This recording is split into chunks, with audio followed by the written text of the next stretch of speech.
క్రీస్తు యేసునందు దేవుని పిల్లలు ఆయన్ను ప్రేమిస్తూ సత్యాన్ని అన్వేషిస్తూ నిజాలను గ్రహించాలని బైబిల్ని పరిశీలిస్తున్న ఆసక్తిపరులైన మీ అందరికీ కూడా క్రీస్తు యేసు నామములో శుభములు తెలియజేసుకుంటూ ఈరోజు ఒక ప్రత్యేకమైన ప్రపంచాన్నే కలవరపరుస్తున్న ఈరోజు తెలుగు రాష్ట్రాలను మాత్రమే కలవరపరుస్తున్నానని నేను అనటం లేదండి.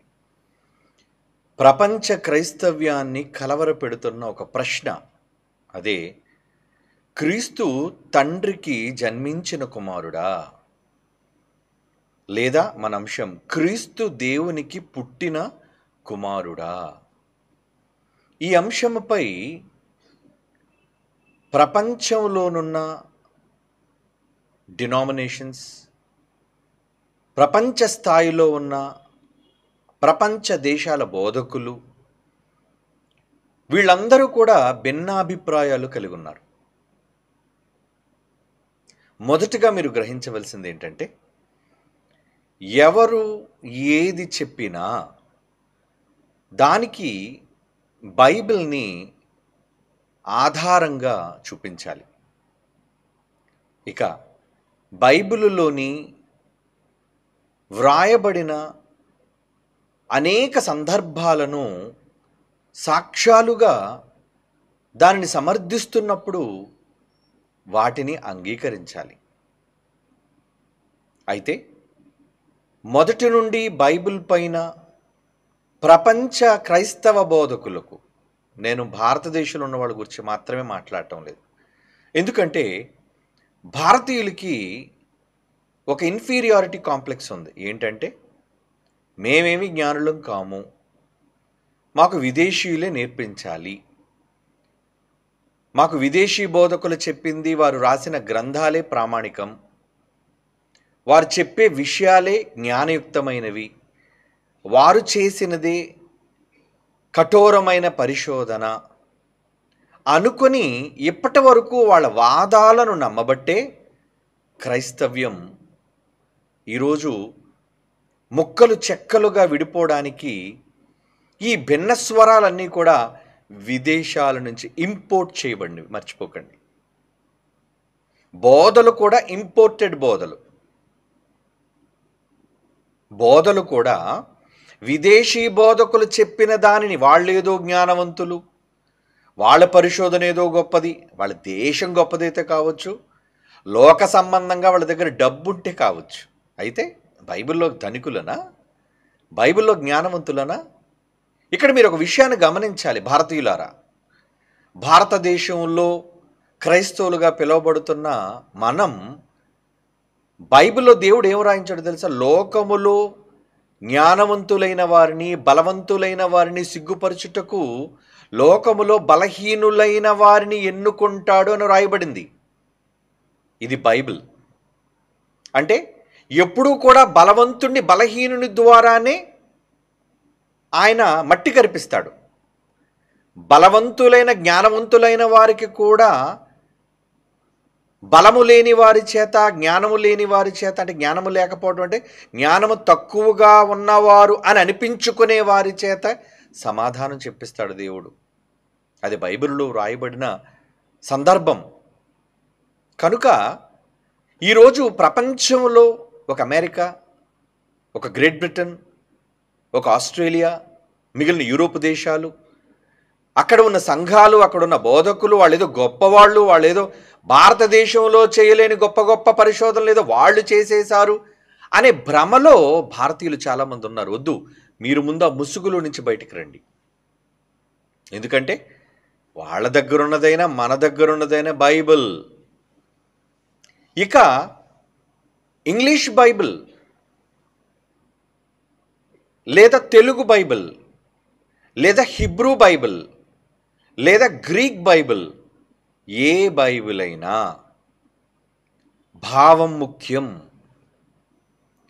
అక్షరము మిమ్మల్ని చంపును గాని ఆత్మ ద్వారా రాయింపబడిన ఆత్మ సంబంధమైన సంగతులు మిమ్మల్ని జీవింపచేయును అన్నాడు దేవుడు. కనుక మనం మనుష్య నేర్పు మాటలతో కాక, మనుష్య నేర్పు జ్ఞానముతో కాక, ఆత్మ సంబంధమైన సంగతులను పౌలంటారు ఆత్మ సంబంధమైన సంగతులతోనే సరిచూడాలి అంటాడు. ఆత్మ సంబంధమైన సంగతులను ఆత్మ సంబంధమైన సంగతులతో అంటే బైబిల్లోని సంగతులు, బైబిల్లోని విషయాలతోనే మనం సరిపోల్చాలి. బైబిల్లో ఉన్న మాటలను లోకంలో ఉన్న జ్ఞానము, లోకంలో ఉన్న గ్రంథాలు, పుస్తకాలు ఆమోదించాల్సిన యోగ్యత లేదు, అవసరత లేదు. అది కేవలం మనుష్యులు నమ్ముకోవడానికి. ఎందుకంటే మనుష్యులకు లోక విద్య గొప్పది, లోక జ్ఞానం గొప్పది, లోక శాస్త్రవేత్తలు గొప్పవాళ్ళు. కానీ ఒక క్రైస్తవుడికి బైబిలే గొప్పది. ప్రపంచ శాస్త్రాలు కన్నా, ప్రపంచ మేధావులు కన్నా, ప్రపంచంలో రాయబడిన గ్రంథాలు కన్నా క్రైస్తవులకు ప్రామాణికమైన గ్రంథం one and only the Bible. అది మన పవిత్ర గ్రంథం. కనుక ఆ పవిత్ర గ్రంథమైన బైబిలులో రాయబడిన విషయాలను మనం క్షుణ్ణంగా, కూలంకషంగా, సహనంతో, ఓర్పుతో మనం పరిశీలన చేయాలి. ఈరోజు మనం ప్రపంచాన్ని కలవరపరుస్తున్న ఒక విషయం మీద పరిశోధన చేస్తున్నాం. మీ అందరితో కలిసి బైబిల్ నుంచి నేను కూడా పరిశోధన చేస్తున్నాను. అందుకే ఈ సుదీర్ఘంగా ఉంటుంది. ఒకవేళ నేను కేవలం ఒక గంటలో దీన్ని కంప్లీట్ చేయాలి అనుకుంటే రాయబడిన అనేక బైబిల్లోని విషయాలను మీకు అందకుండా పోతున్నాయి. కనుక ఒక ఎపిసోడ్ కాకపోయినా తరువాత ఎపిసోడ్లోనైనా యేసుక్రీస్తు వారు పుట్టుకకు సంబంధించి, యేసుక్రీస్తు వారి కుమారత్వానికి సంబంధించి, యేసుక్రీస్తు వారి దైవత్వానికి సంబంధించి వీటిని గూర్చిన పూర్తి విషయాలను బైబిల్ కోణములో నుంచి మనం క్షుణ్ణంగా ఆలోచించాలి. కాబట్టి భవిష్యత్తు భావి తరాల వాళ్ళకి ఉపయోగకరంగా ఉంటుందని ఈరోజు ఈ వివరణ సంఘంగా మీ అందరికీ ఇవ్వటం జరుగుతుంది. అంగీకరించేవాళ్ళు అంగీకరిస్తారు, వ్యతిరేకించేవాళ్ళు వ్యతిరేకిస్తారు. మనకు అంగీకరించే వాళ్ళతోనూ వ్యతిరేకించే వాళ్ళతోనూ పని లేదు. బైబిలులో వ్రాయబడిన విషయాలతోనే మనకి పని. ఎవరికి ఏ కోణంలో అర్థమవుతుందో అన్నది కాదు. ప్రతి ఒక్కరూ బైబిల్ కోణంలోనే ఆలోచించాలి అన్నది క్రైస్తవులుగా మనమంతా సహృదయంతో, సహోదరుల మధ్య ప్రేమతో మనం మాట్లాడాలి. అంతేగాని విరోధ భావంతో కానీ, లేదా మనం అనుకున్న సిద్ధాంతాన్ని అంగీకరించటం లేదు కాబట్టి అలాంటి భావనలతో మనం బైబిల్ను ఎప్పుడూ చదవకూడదు. బైబిల్ ఎప్పుడూ కూడా ఒక సంస్థకి, ఒక సంఘానికి, ఒక సిద్ధాంతానికి కట్టుబడింది కాదు. బైబిల్లో వ్రాయబడిన సంగతులన్నీ కూడా దేవాది దేవుని సంకల్పం మేరకు ఆయన మదిలో ఉన్న ఆలోచనలను అన్నిటినీ అక్షర రూపంలో పెట్టారు. ఇంతకీ వ్రాయబడిన అక్షరాలు దగ్గర మరలా భాష దగ్గర వీళ్ళు చాలామంది మనుష్యులను గలిబిలి చేస్తున్నారు. భాష భాష భాష దగ్గర మనం ఆలోచించాలి అని. భాష పుట్టిందే భావాన్ని వ్యక్తీకరించడానికి, మర్చిపోకండి. భాష వెనక ఉన్న అర్థం ఏంటి? మనం పలికే మాటలు వెనక ఆంతర్యం మన భావం ఎదుటవానికి అర్థం చేయడానికి, అర్థమయ్యేటట్లుగా వ్యక్తీకరించడానికి, వివరించడానికి ఉపయోగించేదే ఒక మీడియం, ఒక ఇంటర్మీడియట్. అది అంటే ఒక మధ్యస్థంగా వ్యవహరించేది భాష అన్నది. కనుక ఇక్కడ ప్రజలకు అర్థమవ్వడానికి చెప్పడానికి ఉపయోగించేదే భాషే కానీ భాషను పట్టుకొని నిలబడకూడదు ఎప్పుడు కూడా. భాష కన్నా భాష వెనుక ఉన్న ఆంతర్యం, ఆ భావనలోనికి మనం వెళ్ళి ఎప్పుడు కూడా ఆలోచించాలి. దేవుడు ఏ ఉద్దేశాలతో దీనిని వ్రాయించాడు, ఇలా వ్రాయించిన మాట వెనకున్న భావం ఏంటి? ఎందుకంటే అక్షరాలు చాలా వరకు మనల్ని పొరపాటుగా అపార్థం చేసుకునేటట్లుగా అక్షరాలు మనకు ఉండొచ్చు. అక్షరాలు మనలో ఒకవేళ పలు రకాలైన అర్థాలతో కూడిన అక్షరాలు ఉండటం వలన మనల్ని పొరపాటుగా కూడా నడిపించవచ్చు. దీనికి సంబంధించిన వివరాలు గత ఎపిసోడ్స్లో నేను మీకు చెప్పాను. ప్రశ్నల జవాబులు కానివ్వండి, మాట్లాడిన సందర్భాల్లో కానీ చెప్పాను. కనుక వాటిని నేను ఇప్పుడు ఉద్ఘాటించడం లేదు. ప్రియులారా, మనమందరం కూడా బైబిల్లో దేవుడు ఆయన మనస్సులో ఉన్న భావాలను ఏదైతే అన్నాడో అది ఆనాటి ప్రజలకు వ్రాయించాడు. అవి పలు రకాలైన భాషలు కావచ్చు. ఏమండి, ఇందులో హిబ్రూ భాషే ఆధ్యాత్మికమైన దైవ భాషను, లేదా గ్రీకు భాష మాత్రమే ఆధ్యాత్మికమైన దైవ భాషను, ప్రపంచంలో ఏ భాషను కూడా దేవునికి మనం సమపోల్చకూడదు. ఇది బాగా గుర్తుపెట్టుకోండి. ఎందుకంటే భాషలు మనుష్యులు సృష్టించుకున్నది. దేవుడు ఏది కూడా ఇది దైవలిపి, ఇది దైవ భాష అని ఎక్కడా చెప్పలేదు. మరి బైబిల్లో రాయబడిన పుస్తకాలు పాత నిబంధన హిబ్రూ భాషలోను, క్రొత్త నిబంధన గ్రీకు భాషలో రాయబడ్డాయంటే ఆ రోజు అక్కడున్న వాళ్ళు మధ్యప్రాచ్యంలో లేదా మధ్యధరా సముద్రానికి తూర్పు భాగంలో ఉన్న ఈ ప్రారంభమైన చరిత్ర ఎక్కడైతే ఉందో వాళ్ళు వాళ్ళు నేర్చుకున్న లేదా వాళ్ళు కూర్చుకున్న, వాళ్ళు క్రమపరుచుకున్న భాషే హిబ్రూ భాష. అబ్రహాము హిబ్రూయుడు ఎందుకు అయ్యాడు? వాళ్ళు హిబ్రూ భాష మాట్లాడేవాళ్ళు కాబట్టి. అంటే హిబ్రూ అనేది వాళ్ళ లోకల్ లాంగ్వేజ్. ఆ రోజు భక్తులైన వాళ్ళు, ఇశ్రాయేలీయులైన వాళ్ళు, ప్రవక్తలైన వాళ్ళు, రాజులైన వాళ్ళు, వాళ్ళు ఆ రోజు ఉన్న ఆ ప్రాంతంలో వాళ్ళ భాష, వాళ్ళ ప్రాంతీయ భాష హిబ్రూ భాష. అందుకు దేవుడు వాళ్ళకి వ్రాయించేటప్పుడు, అప్పుడు మనకి ఇంకా తెలుగు పుట్టలేదు, అప్పటికి ఇంకా ఇంగ్లీష్ దాన్ని రూపొందించలేదు, ప్రపంచంలో చాలా భాషలు అప్పటికి రూపొందించబడలేదు. కనుక ఆ రోజున్న ఆ భాషను దేవుడు ఆ భాషలో వాళ్ళకి పరిశుద్ధాత్మ దేవుని ద్వారా ప్రేరణిస్తే వాళ్ళు వాళ్ళ లోకల్ భాషలో వ్రాసారు. కనుక హిబ్రూ భాష అయినా కావచ్చు, క్రొత్త నిబంధన 27 పుస్తకాలు రాయబడిన గ్రీకు భాష అయినా కావచ్చు. అందుకే మన బైబిల్లో తెలుగు బైబిల్ కూడా మనకు తర్జుమా చేయబడింది. ప్రారంభంలోనే మనకి బైబిల్ సొసైటీ ఆఫ్ ఇండియా వాళ్ళు వేశారు. ఏమని? ఇది ఏ ఇతర భాషల నుంచి తర్జుమా చేయబడింది కాదు, ఆదిమ హిబ్రూ గ్రీకు భాషల నుండి భాషాంతరము చేయబడినది అంటారు. అంటే డైరెక్ట్గా ప్రాచీన ప్రతులను దగ్గర పెట్టి Hebrew manuscripts and Greek manuscripts అంటే ప్రాచీన ప్రతులు లేదా ప్రాచీనంగా వాళ్ళు వ్రాసిన ఆ గ్రంథాలు, వాటిని ముద్రించిన ప్రాచీన గ్రంథాలు, ముద్రణ యంత్రం వచ్చిన తర్వాత వాటిని దగ్గర పెట్టుకొని ఒక తెలుగులోను ట్రాన్స్లేట్ చేశారు, వాటిని దగ్గర పెట్టుకుని ఇంగ్లీష్లో ట్రాన్స్లేట్ చేశారు. ఇక ప్రపంచంలోని ఎన్ని భాషలు అయితే ఉన్నాయో అన్ని భాషల్లోనూ కూడా ప్రాచీన భాష నుంచే వాళ్ళు తర్జుమా చేశారన్న విషయాన్ని మర్చిపోకండి.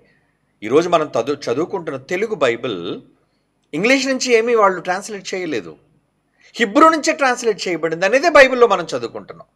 ఎందుకంటే వాళ్ళు తర్జుమా చేసినప్పుడు వారి భాష నుంచే తర్జుమా చేసి లోకల్ లాంగ్వేజ్, మన భారతదేశంలో లోకల్ లాంగ్వేజ్, మన నేషనల్ స్టేట్ లాంగ్వేజ్ అయిన తెలుగు భాషలో తెలుగు వారికి, తమిళ భాషలో తమిళ వారికి, ఇలా ఆయా భాషల్లో ప్రాచీన ప్రతులను దగ్గర పెట్టే వ్రాసారు అన్నది మర్చిపోకండి. కనుక ఏదో హిబ్రూలో ఉన్నదే నిజం, తెలుగులో ఉన్నది నిజం కాదు, తమిళ్లో ఉన్నది నిజం కాదు అనేది కాదు. ఇక్కడ హిబ్రూలో ఉన్న, తెలుగులో ఉన్న, తమిళంలో ఉన్న, ఇంగ్లీష్లో ఉన్న భావం అన్నది అన్నిటికీ ముఖ్యమైనది, మర్చిపోకండి.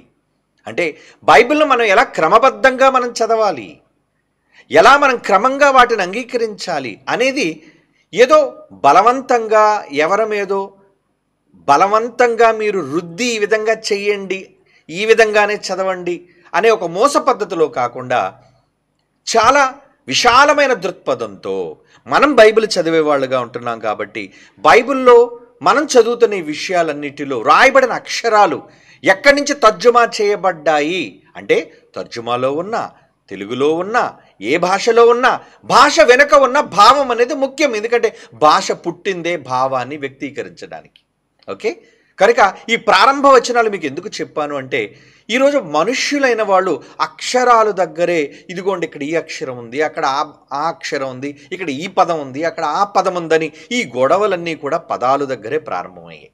అంటే మనుష్యులు రాసుకున్న భాషలు, ఆ భాషలలో ఉన్న పదాలు, ఆ పదాల వెనుక ఉన్న అర్థాలు, ఇలా రకరకాలుగా మనుష్యుల్ని పర్యాయ పదాలను వాళ్ళు తీసుకొని బైబిల్లో ఉన్న మూల భావం ఏదైతే ఉందో ఆ మూల భావాన్ని కూడా తప్పుగా ప్రజలకు వీళ్ళు అర్థం చేసుకోవటంలో కావచ్చు, వీళ్ళు బోధించటంలో కావచ్చు, ఇలా రకరకాలుగా ప్రజల దగ్గరకు తీసుకుని వెళ్ళటంలో బైబిల్ అనేది డైల్యూట్ అయిపోయింది. అంటే చాలా రకాలుగా మనుష్యుల యొక్క ఆలోచనలు, మనుష్యుల యొక్క సిద్ధాంతాలు కూడా అందులో వీళ్ళు క్రోడీకరించేశారు.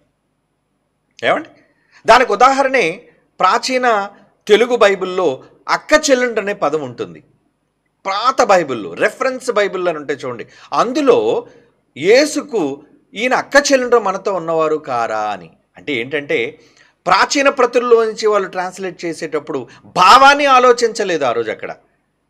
అక్కడ సిస్టర్స్ అని ఉంటే, అంటే అది ఏ భాషలో ఒకవేళ ఉన్నా, అది గ్రీకులో ఉన్నా లేదంటే హిబ్రూలో ఉన్నా, ఆ భాషలో ఉన్న పదాన్ని జనరల్గా వాళ్ళు దాన్ని తర్జుమా చేసేటప్పుడు ఇంకేముందండి, ఆయన తర్వాత కడుపున పుట్టిన వాళ్ళు అక్క చెల్లెళ్ళు అవుతారు, అన్నదమ్ములు అక్క చెల్లెళ్ళు అవుతారు. అటువంటి భావనతో తర్జుమా చేసిన వాళ్ళు తెలుగు పండితులు, వాళ్ళు బైబిల్ పాండిత్యం ఉన్నవాళ్ళు కాదు, తెలుగులో భాష పాండిత్యం ఉన్నవాళ్ళు మాత్రమే. కనుక అలా భాషల్లో కొన్ని తర్జుమా దోషాలు అనేవి దొర్లాయి. భావం ఎప్పుడు కూడా తప్పు కాలేదు బైబిల్ ఎక్కడ. దేవుడు రాయించిన నాటి నుంచి నేటి వరకు మనం చదువుతున్న బైబిల్ అంతా భావయుక్తంగా 100% అది నిజం. కానీ దాన్ని అవగాహన చేసుకోవటంలో, అక్షరాలను అర్థం చేసుకోవటంలో తెలియక బైబిల్లో కొన్ని సందర్భాల్లో అపార్థం చేసుకుంటున్నారు. ఎలా అంటే, చిన్న ఉదాహరణ కూడా మీకు చెప్తాను. చాలాసార్లు మీకు చెప్పాను, కానీ మరొకసారి నేను మీకు దృష్టికి తీసుకురావాలి అనుకుంటున్నాను. జలప్రళయం జరిగేటప్పుడు ఎన్ని మూరలు ఎత్తుకి నీరు వచ్చినప్పుడు ఎత్తైన పర్వతాలు మునిగిపోయి అన్నదో ఉంటుంది చూడండి. అందులోని మనకి ఆదికాండంలో నోవహు జలప్రళయం సంభవించిన సందర్భంలో అక్కడ ఆదికాండం 6వ అధ్యాయం 15వ వచనాన్ని చూడండి. ఏమండి ప్రియులారా, అందరూ చూడండి. ఇక్కడ ఆవేశాలతో పని లేదు, ఇక్కడ కక్షలతో పని లేదు, విభేదాలతో పని లేదు. మనకు వాక్యమే ప్రధానం. ఏమండి, ప్రేమతో దేనినైనా వాక్యంలోని మాటలు మనం పరిశీలిద్దాం. ఆదికాండం 6వ అధ్యాయం 15వ వచనం, అందులో ఏముందండి? ఆ ఓడ 300 మూరల పొడుగును, 50 మూరల వెడల్పును, 30 మూరల ఎత్తును కలదై ఉండెను. అయితే ఎన్ని మూరల ఎత్తుకు నీళ్లు వస్తే మునిగిపోయి ఎత్తైన పర్వతాలు అనేది అక్కడ ఉంటుంది చూడండి. 20వ వచనం, 7వ అధ్యాయం ఆదికాండం 7వ అధ్యాయం 20వ వచనం, 15 మూరల ఎత్తున నీళ్లు ప్రచండముగా ప్రబలెను గనుక పర్వతములు మునిగిపోయినాయి. ఏమిటి 15 మూర అంటే? మూర అనగానే తెలుగులో మనకుండే అర్థం ఏంటండి? ఒక మోచేతి దగ్గర నుంచి తీసుకుని ఒక మూర మల్లెపూలు కొనేటప్పుడు మూర అంటారు చూసారా, ఇది వాళ్ళ కొలత. ఏమండి, ఒక మోరెడు, జానెడు, బెత్తెడు, ఇవి తెలుగులో ఉన్న కొలతలు. అయితే తెలుగు పండితులైన వాళ్ళు, తెలుగు తెలిసిన వాళ్ళు ఎన్ని మూరలో వస్తే మునిగిపోయిందని ఆదికాండం 7వ అధ్యాయంలో చెబుతున్నారండి. 20వ వచనంలో 15 మూరల ఎత్తున నీళ్లు ప్రచండముగా ప్రబలెను గనుక పర్వతములు మునిగిపోయిన. ఇందాక ఓడ మూరలు ఎన్ని ఉన్నాయి? ఓడ మూరలు ఎన్ని చెప్పాడండి? 300 మూరల వెడల్పే ఓడన్నాడండి. కానీ ఇక్కడ 15 మూరలకే ఎత్తైన పర్వతాలు, హిమాలయాలు మునిగిపోయా? అంటే మూర అనే పదాన్ని తెలుగులో ఉపయోగించడంలో భావం వాళ్ళకి అర్థం కాలేదు, లేదా ప్రాచీన భాషలో ఉన్న ఆ మూర అని అక్కడ వ్రాయబడిన పదాన్ని యొక్క క్యాలిక్యులేషన్ అది తెలియకపోవటం వలన వాళ్ళు దాన్ని అపార్థం చేసుకుని ఏదోటి రాసేయాలి కదరా. ఏంటి తెలుగు పండితులు ఆ రోజు ఏంటి, ఏదోటి రాసేయండి రా, 15 మూరలను వేసేయండి. మూరలు అంటే ఈ క్యాలిక్యులేషన్స్ తెలియాలి. అంటే ఆ భాషలో వాళ్ళు ఆ రోజు హిబ్రూ భాషలో రాయబడిన ఆ పదం యొక్క వాల్యూ ఎంతో అనేది వీళ్ళకి తెలుగులో తెలియకపోవటం వల్ల మూరలను అనేశారు. 15 మూరలు అంటే సరిపోతుందా? ఎక్కడి నుంచి 15 మూరలు, దేనికి 15 మూరలు, ఆ మూర అనగానే ఎన్ని సెంటీమీటర్లు, ఎన్ని ఇంచీలు, ఈ కొలతలు ఉండాలి కదా. కనుక మతోన్మాదులైన వాళ్ళు దాన్ని ఎలా వక్రంగా వ్యంగ్యంగా మాట్లాడంటారే, 15 మూరలు నీళ్లు వస్తేనట్రా ఎత్తైన పర్వతాలు మునిగిపోయారా, ఇదిరా బైబిల్ పరిజ్ఞానం అని నవ్విపోయారు ఆ రోజు. అవునండి.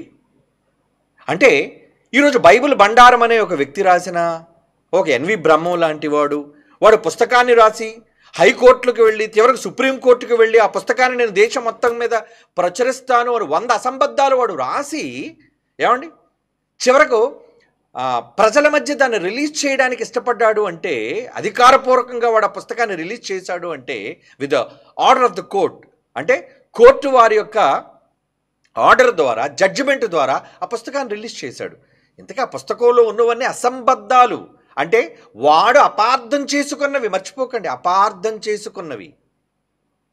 నిజంగా వాటన్నిటి మీద మేము మాట్లాడాం. అసంబద్ధాలు, దానికి సంబంధించిన అగ్నిబాణాలుగా మేము అన్నీ మాట్లాడడం, దానికి సంబంధించిన పుస్తకాలు ఉన్నాయి, మీకు తెలుసు. అంటే వాటిని చదవగానే అవునా బైబిల్లో ఎలా ఉందా, ఎందుకంటే వాళ్ళు ఎత్తి చూపించారు ఈ తప్పుల్ని. నిజానికి బైబిల్లో ఉన్నవే వాళ్ళు కూడా చెప్పారు, బైబిల్లో ఉన్నవే ఆ నాస్తికులైన వాళ్ళు కూడా చూపించారు. కానీ వెట వెనుక నా అర్థం ఏంటి? ఎప్పుడైతే మనం అర్థాలు చెప్పడం ప్రారంభమైందో, ఏమండి, మనం అర్థాలు చెప్పడం ప్రారంభమైందో వెంటనే వాళ్ళు నోరు మూయటం ప్రారంభించారు. ఓహో అయితే మనం ఇలా అనుకోని, అంటే ఆ రోజు కోర్టులో దీన్ని వాది ఎప్పుడో క్రీస్తు ఏమండి క్రీస్తు శకం 1959 ఆ టైం అండి, 59, 60 ఆ టైంలో వాడు సుప్రీంకోర్టుకి వెళ్ళి తెచ్చుకున్నాడు. ఆ రోజు బైబిల్ తెలిసిన పాండిత్యం, పండితులైన వారు, ఏమండి, ఆ రోజు మరి బైబిల్ తరపున సుప్రీంకోర్టులో నిలబడి వాదించే లాయర్లు, లేదండి ఇతను చెప్పిన అసంబద్ధాల్లో ఈ పాయింట్ తప్పండి, దీన్ని అపార్థం చేసుకున్నట్టు జడ్జి ఆ రోజు జడ్జిమెంట్ ఇవ్వడు. కానీ ఆ రోజు ఎవరు లేకుండా పోయారు కాబట్టి బైబిల్ బండారము అనే ఒక పుస్తకాన్ని రిలీజ్ చేశారండి. ఇది ఎంత బాధాకరమైన విషయం. అంటే మరి బైబిల్లో ఉన్న రెఫరెన్స్లే వాళ్ళు చూపించారు, బైబిల్లో ఉన్న వాక్యాలే వాళ్ళు చూపించి వాళ్ళు ఏం చేశారంటే బైబిల్ తప్పని వాళ్ళు నిరూపించారు. నిజానికి ఆ మాట యొక్క అర్థం ఏంటో, దాని భావం ఏంటో, ఏమండి, మనం చెప్పేసరికి వాళ్ళంతా కూడా నివ్వెరబోయారు. అయ్యో అవునా, నిజమే కదా, మనుష్య మలముతో కాల్చి వాటిని తినండి అని దేవుడు చెప్పాడండి. మనుష్య మలముతో కాల్చిన రొట్టెలు అన్నాడు. అంటే ఎలా అపార్థం చేసుకుంటే చిన్న ఎగ్జాంపుల్, ఏమంటే యాక్చువల్గా ఈ సబ్జెక్ట్లో ఉన్నది కాదు, కానీ నేను మీకు ఎగ్జాంపుల్ కాబట్టి నేను చెబుతున్నాను. మనుష్య మలముతో కాల్చిన రొట్టెలు తినడం ఎక్కడుందో ఒకసారి చూడండి. అది పాత నిబంధనలో. ఇంతకీ మనుష్యుల మలంతో దాన్ని ఎలా వ్యంగ్యంగా చేశారంటే, రే దేవుడు మనుష్యుల మలంతో ఆఖరికి వాళ్ళు రొట్టెలు చేసుకోమన్నాడు రా, ఎంత పుచ్చోడురా వాళ్ళ దేవుడు. ఏమంటే హెచ్కేలు గ్రంథం 4వ అధ్యాయం 12వ వచనం చూడండి ప్రియులారా. హెచ్కేలు గ్రంథం, మనమంతా క్రైస్తవులం కదా, మనమంతా బైబిల్ పక్షాన్ని నిలబడవలసిన వాళ్ళం కదా, బైబిల్ ఎంత గొప్పదో మనం నిరూపించవలసిన వాళ్ళం కదా. కనుక బైబిల్లోని యొక్క భావాలు మనకు అర్థం కావాలి. దేవుడు నిజంగా మనుష్యుల మలాన్ని రొట్టెతో కలిపి జామ్ రాసుకుని తినమన్నాడా? ఏమండి, అదే అక్కడ ఉద్దేశం. వ్యంగ్యంగా వాళ్ళు అలా అదే రాశారు. వాళ్ళు ఆ విధంగానే బైబిల్ని చాలా అవమానకరంగా మాట్లాడారండి. చాలా ఉన్నాయి, 100 అసంబద్ధాలు రాశాడు వాడు. ఎన్వి బ్రహ్మం అనే ఒక దుర్మార్గుడు, చచ్చాడులేండి వాడు. వాడికి నోరెత్తనివ్వలేదు జైశాలి పిడి సుందర్రావు గారు, ప్రజాకోర్టుకు రా అని విజయనగరం సవాలు చేసి పిలిచిన సంగతి మీలో చాలామందికి తెలుసు. ఎందుకంటే వాడు వచ్చిన వేదిక మీద వాడు అర్థం చేసుకున్నవన్నీ అపార్థాలు అని ఓపెన్గా నిరూపించేసి ఉండేవాళ్ళు. ఎందుకంటే ఈ రోజుకి మనం సిద్ధంగా ఉన్నాం అవన్నీ అపార్థాలు అని నిరూపించడానికి. అంటే వాడు బైబిల్ అపార్థం చేసుకున్నాడు అంతే. కనుక ఇక్కడ హెచ్కేలు గ్రంథంలో ఏముందో చూడండి ఒకసారి. చిన్న అపార్థాన్ని మీకు చెప్తాను. యవలప్పములు చేసి, హెచ్కేలు గ్రంథం 4వ అధ్యాయం 12వ వచనం, యవలప్పములు చేసి వారు చూచుచుండగా దాన్ని మనుష్య మలముతో కాల్చి భుజింపవలెనో. ఏమండి, యవలంటే రొట్టెలండి.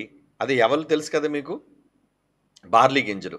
ఆ యవలతో చేసిన రొట్టెల్ని ఏం చేస్తానంటే చూచుచుండగా దాన్ని మనుష్య మలముతో కాల్చి భుజింపవలను. ఇంతకీ మనుష్య మలముతో కాల్చమన్నాడు, అంతేగాని మనుష్య మలం దానికి రాయమని లేదు. ఏమండి, రొట్టెలను కాల్చడానికి అప్పుడున్నవి ఏంటండి, కట్టెలు, గ్యాస్ లేదు కదా, అప్పుడున్న కట్టెలు, లేదంటే మనం ఈరోజు ఇప్పటికీ పల్లెల్లో ఉపయోగించే విధానం ఏమంటే పేడను, ఆవు మలాన్ని వాళ్ళు ఏం చేస్తారంటే గడ్డితో కలిపి దాన్ని పిడకలుగా వేసి, అదే కదండి వంట కూడా చేసుకుంటారండి, చారు కాసుకుంటారు, అన్నం వండుకుంటారు. అది ఆవు మలం, అవునా, లేదా గేదె మలం, జంతువుల మలంతో కాల్చి వంట చేసుకుని ఈ రోజుకి మన భారతదేశంలో ఉన్నారు. కనుక ఆ రోజు దేవుడు అంటుంది మనుష్యుల మలం కూడా ఉందండి. ఎస్, అది ఆవు మలంతో చేసింది గోబర్ గ్యాస్ అయితే, ఏమండి మనుష్య మలంతో చేసింది ఏమనుకుంటారు, బయోగ్యాస్. తెలుసా మీకు? మన మలం కూడా ఏం పనికిరానిది ఏం కాదండి. దాని ద్వారా కూడా అది మండే గుణం దానికి ఉంది కాబట్టి దాని ద్వారా కూడా ఈ రొట్టెలు చేసుకొని మీరు తినండి. అంటే రొట్టె మీద మలం రాసి కాల్చమని కాదు అక్కడ ఉద్దేశం. ఈ బుద్ధిహీనుడు ఎలాగా అపార్థం చేసుకున్నాడంటే మనుష్యుల తాలూకా మలాన్ని పిడకలుగా చేసి దాంతో కాల్చుకొని తినండి అది చెప్పాడు అక్కడ. అంటే ఈ భావం ఎప్పుడైతే వ్యక్తీకరించబడిందో అంటే ఒక శిక్షగా వాళ్ళకి చెప్పాడు. ఎందుకంటే అయ్యో మనుషుల మలంతో రొట్టెలు కాల్చుకొని తినటం ఏంటి, అంత దీనంగా ఉందా పరిస్థితి వీళ్ళది, అంతగా దిగజారిపోయిందా వాళ్ళ పరిస్థితి, అదనమాట. అది చెప్పడానికి మనుష్య మలంతో కాల్చి రొట్టెలు భుజించండి మీరు, అని అన్నాడు అని చెప్పినప్పుడు దాన్ని వీళ్ళు ఎలా అపార్థం చేశారు? ఇది ఎక్కడ లోపం అంటారు చెప్పండి? మనుష్య మలం అనేది ఉంది, అందులోని రొట్టెలు కాల్చి భుజించండి అని ఉంది. కానీ కేవలం మనం అర్థం చేసుకునే కోణం, point of view, point of angle అంటారు దాన్ని. మనం దాన్ని ఆలోచించే విధానంలోనే అది తప్పుగా కనబడుతుంది. కానీ నిజంగా మనం ఆలోచిస్తే దాని భావంలోనికి వెళితే దాని భావం అది కాదు. ఏదో మనుష్యుల మలాన్ని రొట్టె మీద వ్రాసి అది నోట్లో పెట్టుకుని తినమని కాదు దేవుడి ఉద్దేశం. అందుకే ఏమన్నాడండి? మనుష్య మలముతో కాల్చి అంటున్నాడు. చూడండి, మనుష్య మలంతో కాల్చి అనే పదం లేకపోతే పోనీ వాడు అనుకున్నట్టు రైట్. మనుష్య మలంతో తినవలను అంటే పోనీ మనం అనుకోవచ్చు మనుష్యుల మలంతో కాల్చి తినండి అన్నాడు. ఇలా అపార్థాలు, ఇది ఒక చిన్న ఉదాహరణ మాత్రమే మీకు చెప్పాను ప్రియులారా. కాబట్టి బైబిల్లో అది నమ్మని వాడు చేసుకునే అపార్థం. మరి నమ్మిన వాళ్ళమైన నమ్మిన వాళ్ళుగా మనం కూడా ఈరోజు అపార్థం చేసుకున్నామా క్రైస్తవ సోదరులారా? మనమంతా కూడా బైబిల్లో ఉంది, ఉన్న మాటలనే వెనక ఉన్న భావాన్ని శత్రువు దగ్గర చెప్పేటప్పుడేమో బాగా చెప్తున్నాం. మరి మనం అంతా సహోదరులం కదా. సహోదరులుగా ఉన్నప్పుడు మనం ఎందుకు అపార్థాలు చేసుకోవాలి? ఏకభావం, ఏక తాత్పర్యం, ఇదే కదా మన మధ్య ఉండాలని దేవుడు కోరుకున్నాడు. ఏమండి? యేసుప్రభు వారు కోరుకున్నారు, పరిశుద్ధాత్ముడు కోరుకున్నారు. బైబిల్లో రాయబడిన ఈ మాటల వెనక ఆంతర్యం ఏంటంటే మనము ఏకభావము, ఏక తాత్పర్యము కలిగిన వారుగా ఉండాలి అని. అది లేకపోబట్టే కదండి ఈరోజు ఒకరి మీద ఒకరు ఏమంటే ఎంతగా వాళ్ళు మాట్లాడుకుంటున్నారు, మాటలు విసురుకుంటున్నారు, అవమానకరంగా మాట్లాడుకుంటున్నారు. క్రైస్తవ్యం పరువు పోయినట్లుగా, ఏమండి అందరూ క్రీస్తు తరపున వాళ్ళుగా ఉండి చాలా దారుణమైన మాటలను ఒకరిపైన ఒకరు విసురుకుంటున్నారు. కనుక అది వాళ్ళ తీర్పుకు దేవుడు వాళ్ళ నిర్ణయానికి విడిచిపెట్టేసాం, వదిలేండి. ఇప్పుడు దానికోసం కాదు మన డిస్కషన్. కనుక ఇక్కడ యేసుక్రీస్తు వారు దేవుని కుమారుడా, దేవునికి పుట్టినవారా కాదా, ఏది తేలాలన్నా మనుష్యుల గ్రంథాల జోలికి వెళ్ళకండి. ఎందుకంటే మనుష్యుడు తన ఊహను బట్టి చెబుతాడు. ఇప్పుడు వాడికి ఆ మాట ఎలాగ అర్థమైందంటే వాడు ఊహలో మనుష్య మలంతో తిన్నట్టుగా వాడికి అర్థమైంది. కానీ దాని వెనక ఉద్దేశం వేరు. అంటే ఒక వివరణ ఇచ్చేటప్పుడు ఆ వివరణ భావాన్ని వివరించేదిగా ఉండాలి. కానీ ఎవరినో కించపరచడానికో ఏదో తప్పుగా నిరూపించడానికో కాదు, మనం వాటిని ఉపయోగించడానికి లేదు. కాబట్టి దేవుడు ఏ ఉద్దేశంతో రాశాడో, ఏ కాలంలో రాశాడో, ఎట్టి భావనతో రాశాడో, వీటన్నిటినీ కూడా మొదట క్రైస్తవ సోదరులుగా మనమంతా ఆలోచించవలసిన అవసరం ఉంది. కనుక బైబిలే మనకి సాక్ష్యం. బైబిల్లోని సమస్యలకు దేవుడు బైబిల్నే జవాబుగా ఇచ్చాడు. బైబిల్నే చదవండి. పాపం చాలామంది అపార్థం చేసి బైబిల్కి మనుష్యుల పుస్తకాలు, బైబిల్కి మనుష్యుల పుస్తకాలు సాక్ష్యాలు అంటున్నారు. నో నో నో, మనుష్యుడు రాసిన పుస్తకం ఏదైనా ఉంటే that is just a guide. అంటే కేవలం అతని భావాలను బైబిల్లో ఉన్న మాటలు మిమ్మల్ని నడిపించడానికి, మరింత విశ్లేషణ ఇవ్వడానికి ఒక గైడ్గా ఉపయోగపడుతుందేమో మనిషి రాసే పుస్తకం. కానీ దానికి మించినదే బైబిల్. మనందరికీ ప్రామాణికమైనది మనుషుల గ్రంథాలు కాదు. ఏమంటే మనుషుల గ్రంథాలు, మేము రాసుకున్న గ్రంథాలు కాదు. బైబిలుకు బైబిలే సమాధానం. బైబిల్లోని సందర్భాలతోనే మనం పోల్చి చెప్పాలి. ఇలా చెప్పకపోవడం వల్లనే చాలామంది అపార్థం చేసుకొని ఎటో వెళ్ళిపోయి నిజంగా దాగి ఉన్న అర్థాలను పెడార్థాలుగా, అపార్థాలుగా చేసి ప్రజల మధ్యకు వెళ్ళిపోయే సందర్భాలన్నీ ఇది విదేశాలలో మొదలైంది, మర్చిపోకండి. ఇవన్నీ కూడా ఈ డినామినేషన్స్ అనేవి, ఇవి విభిన్న స్వరాలు, ఈ విభిన్న వాక్యాలు, ఇవన్నీ కూడా ఇంపోర్టెడ్ టు ఇండియా. అక్కడి నుంచి ఇంపోర్ట్ అయ్యి ఎవడో రావడం, వాడు తాలూకా ఒక తప్పుడు సిద్ధాంతాన్ని ఏదో ఇక్కడ చెప్పటం. రకరకాల సిద్ధాంతాలు ఇప్పటికే వస్తూనే ఉన్నాయి కదండి. ఏమండి ఇప్పటికీ ఇండోనేషియా నుంచి ఒకటి వస్తుంది, చైనా నుంచి ఒకటి వస్తుంది, అమెరికా నుంచి ఒకటి వస్తుంది, ఏమండి యూరోప్ నుంచి ఒకటి వస్తుంది. ఇలా చాలా రకాలైన బోధకులు తమ అనుకున్న విధానాలు తీసుకొచ్చి ఇండియా ప్రజల మీద రుద్దుతుంటారు. కనుక మనం ఎవరి బోధల వలన మనం ఏమంటారు దాన్ని ప్రలోభపడకూడదు. మనం ఆలోచించాల్సిందల్లా బైబిల్. అందుకే మీకు అర్థమయ్యే భాషలో, తెలుగులో ఈరోజు ఉంది, ప్రపంచ భాషల్లో బైబిల్ మనకు అందుబాటులో ఉంది. అందుబాటులో ఉన్న బైబిల్ని అక్షరాలను బట్టి మాత్రమే కాక, ఒకవేళ అక్షరం అనుకుంటే మోరా అని మీరు పట్టుకున్నాడు, అదిగో మోరా అని మీరు నిలబడ్డారు అనుకోండి, మిమ్మల్ని ఏం కాకుండా చాలా దారుణంగా అవమానపరుస్తుంది ఈ సమాజం. 15 మోర్లకే ఎత్తైన పర్వతాలు మునిగిపోతాయా అని. ఏమండి 15 మోర్లకే ములుగుతుందండి. ఇదండి బైబిల్ యొక్క పరిజ్ఞానం. అబద్ధాల పుస్తకం అండి. ఇప్పటికే చాలామంది వాగుతున్నారు బైబిల్ పైన. అందుకే కదా వాళ్ళకి సవాలు ఇస్తున్నారే, రండి బైబిల్ తప్పని నిరూపించడానికి అంటే రండి, అన్నిటికీ టర్మ్స్ అండ్ కండిషన్స్. ఎందుకు? వాడు రాకుండా ఉండడానికి కాదు, వాడు తప్పించుకొని పోకుండా ఉండడానికి. చాలామంది ఏమంటారంటే టర్మ్స్ ఎందుకండి పెట్టారు, కండిషన్స్ ఎందుకండి పెట్టారంటే, మనం తప్పించుకోవడానికి టర్మ్స్ అండ్ కండిషన్స్ ఎందుకండి? వాడిని లాక్ చెయ్యాలి. ఎందుకంటే వాడు ఏదో వచ్చి మాట్లాడి వాగేసి బైబిల్ తప్పని చెప్పేసి వెళ్ళిపోతే ఎలా? ఆగు ఆగు, కండిషన్స్ ఒప్పుకో, సంతకం పెట్టాలి, డాక్యుమెంట్ మీద నువ్వు సంతకం చేయాలి, అది రిజిస్టర్ చేస్తారు దాన్ని. నేను ఒకవేళ నిరూపించలేకపోతే నేను బాప్తీసం తీసుకుంటాను, యేసుప్రభు దేవుడని ప్రజల మధ్య ఒప్పుకుంటాను, ఇవన్నీ కండిషన్స్ ఒప్పుకోవాలి. అంతేగాని వాడిని ఏదో భయపెట్టే పెద్ద కండిషన్స్ ఏముంటాయండి? ఏదో మనం పోటీ నుంచి తప్పించుకోవడానికి కాదు ఆ కండిషన్స్ పెట్టేవి. సరే, అపార్థం చేసేవాళ్ళు ఏదో ఆ రకంగా అపార్థం చేస్తారు, వదిలేండి. కానీ నిజాలు మీకు తెలియాలనే ఉద్దేశంతో నేను చాలా స్పష్టంగా మీకు చెబుతున్నాను ప్రియులారా.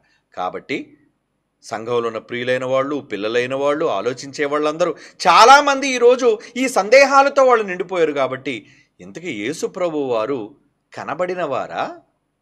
ఏమండి? లేదా తండ్రితో ఆయన కూడా సమానులుగా ఉన్నవారా? ఉంటే తండ్రితో పాటు తండ్రి ఎప్పటి నుంచో ఉన్నారో ఆయన కూడా అప్పటి నుంచి ఉన్నవాడుగానే మనం అనుకోవాలి.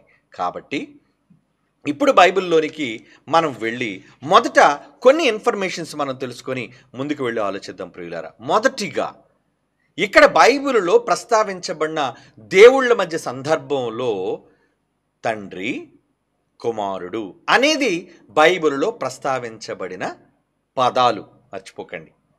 అంటే ఈ పదాలు బైబిల్ అంతా ఉన్నాయి, తండ్రి కుమారుడు, తండ్రి కుమారుడు. అయితే తండ్రి కుమారుడు అని ఈ పదాలు ఎందుకు వాడినట్టు దేవుడు? ఒకవేళ దేవుళ్ళుగా ముగ్గురు సమానులుగా, ముగ్గురు మధ్య తండ్రి కొడుకుల సంబంధం ఏది లేనట్టుగా ఒకవేళ దేవుడే ఉంటే అనుకుంటే మరి ఆ భావనతోనే కదా బైబిల్ రాయబడాలి. జాగ్రత్తగా ఆలోచించండి ప్రియులారా, ధర్మయుక్తంగా మీరు ఆలోచించండి. బైబిల్లో దేవుళ్ళైన వాళ్ళు, ముగ్గురుగా ఉన్నవాళ్ళు ఏమిటి? తండ్రి దేవుడు, కుమారుడు దేవుడు. తండ్రి కుమారుడు కాదు, యెహోవా అయిన దేవుడు, యేసుక్రీస్తు వారైన దేవుడు, పరిశుద్ధాత్ముడైన దేవుడు. వీళ్ళు ముగ్గురు దేవుళ్ళుగా సమానమైన స్థాయిలో ఒకవేళ ఉన్నదే నిజము అనుకున్న భావన ఒకవేళ అనుకుంటే, దేవుడు గ్రంథాన్ని వ్రాయించేటప్పుడు మనకు అర్థమయ్యే భాషలో రాసేటప్పుడు తండ్రి అని, కుమారుడని ఈ పదాలను ఎందుకు ప్రయోగించాడు? యెహోవా అయిన దేవుడు, యేసుక్రీస్తు అయిన దేవుడు, పరిశుద్ధాత్ముడైన దేవుడు అనే కదా చెప్పాలి, ఎక్కడైనా ఉద్ఘాటించాలి, సంబోధించాలి. కానీ ఎక్కువ శాతం, మెజారిటీ 99.9%, 99% పైగా తండ్రిగా కుమారుడుగా, తండ్రిగా కుమారుడుగా, తండ్రిగా కుమారుడుగా ఈ పదజాలాలే బైబిల్లో మనకు కనబడుతున్నాయి. అంటే ఈ పదాల వెనక ఉన్న ఏదో భావాన్ని దేవుడు చెప్పాలనుకుంటున్నాడు, అది మనం అర్థం చేసుకోవాలి. అంటే ఎందుకు దేవుడు ఈ పదాలను వాడుతున్నాడు? ఏమండి? యేసుక్రీస్తు వారు గొర్రెపిల్ల అనే పదం చెప్పాడు. అంటే నిజానికి ఆయన బయట గొర్రెపిల్ల కాదు, కానీ సాధువైన స్వభావం కలిగిన వ్యక్తి. కేవలం గొర్రెపిల్ల అనేది రూపకాలంకారంగా కొన్ని సందర్భాలలో మాత్రమే చెప్పబడింది, అంతేగాని ప్రారంభం నుంచి బైబిల్ మొదటి నుంచి చివరికి యేసు గొర్రె గొర్రె గొర్రె గొర్రె అని ఉందనుకోండి, అంటే ఆయన మనిషి కాడు, శక్తి కాడు, ఆయన నిజంగా ఒక జంతువు అన్నమాట అని మనం అనుకోవాలి. కానీ గొర్రెపిల్ల అనే సందర్భం లేదంటే ఆయన యొక్క స్వభావాన్ని సూచించేదిగా ఆ గొర్రెపిల్ల అనే ఒక స్వభావాన్ని తీసుకొచ్చి, ఆ జంతువుని తీసుకొచ్చి, ఆ జంతువులో ఉన్న స్వభావాన్ని యేసుప్రభు వారికి ఆపాదించారు, అంతే.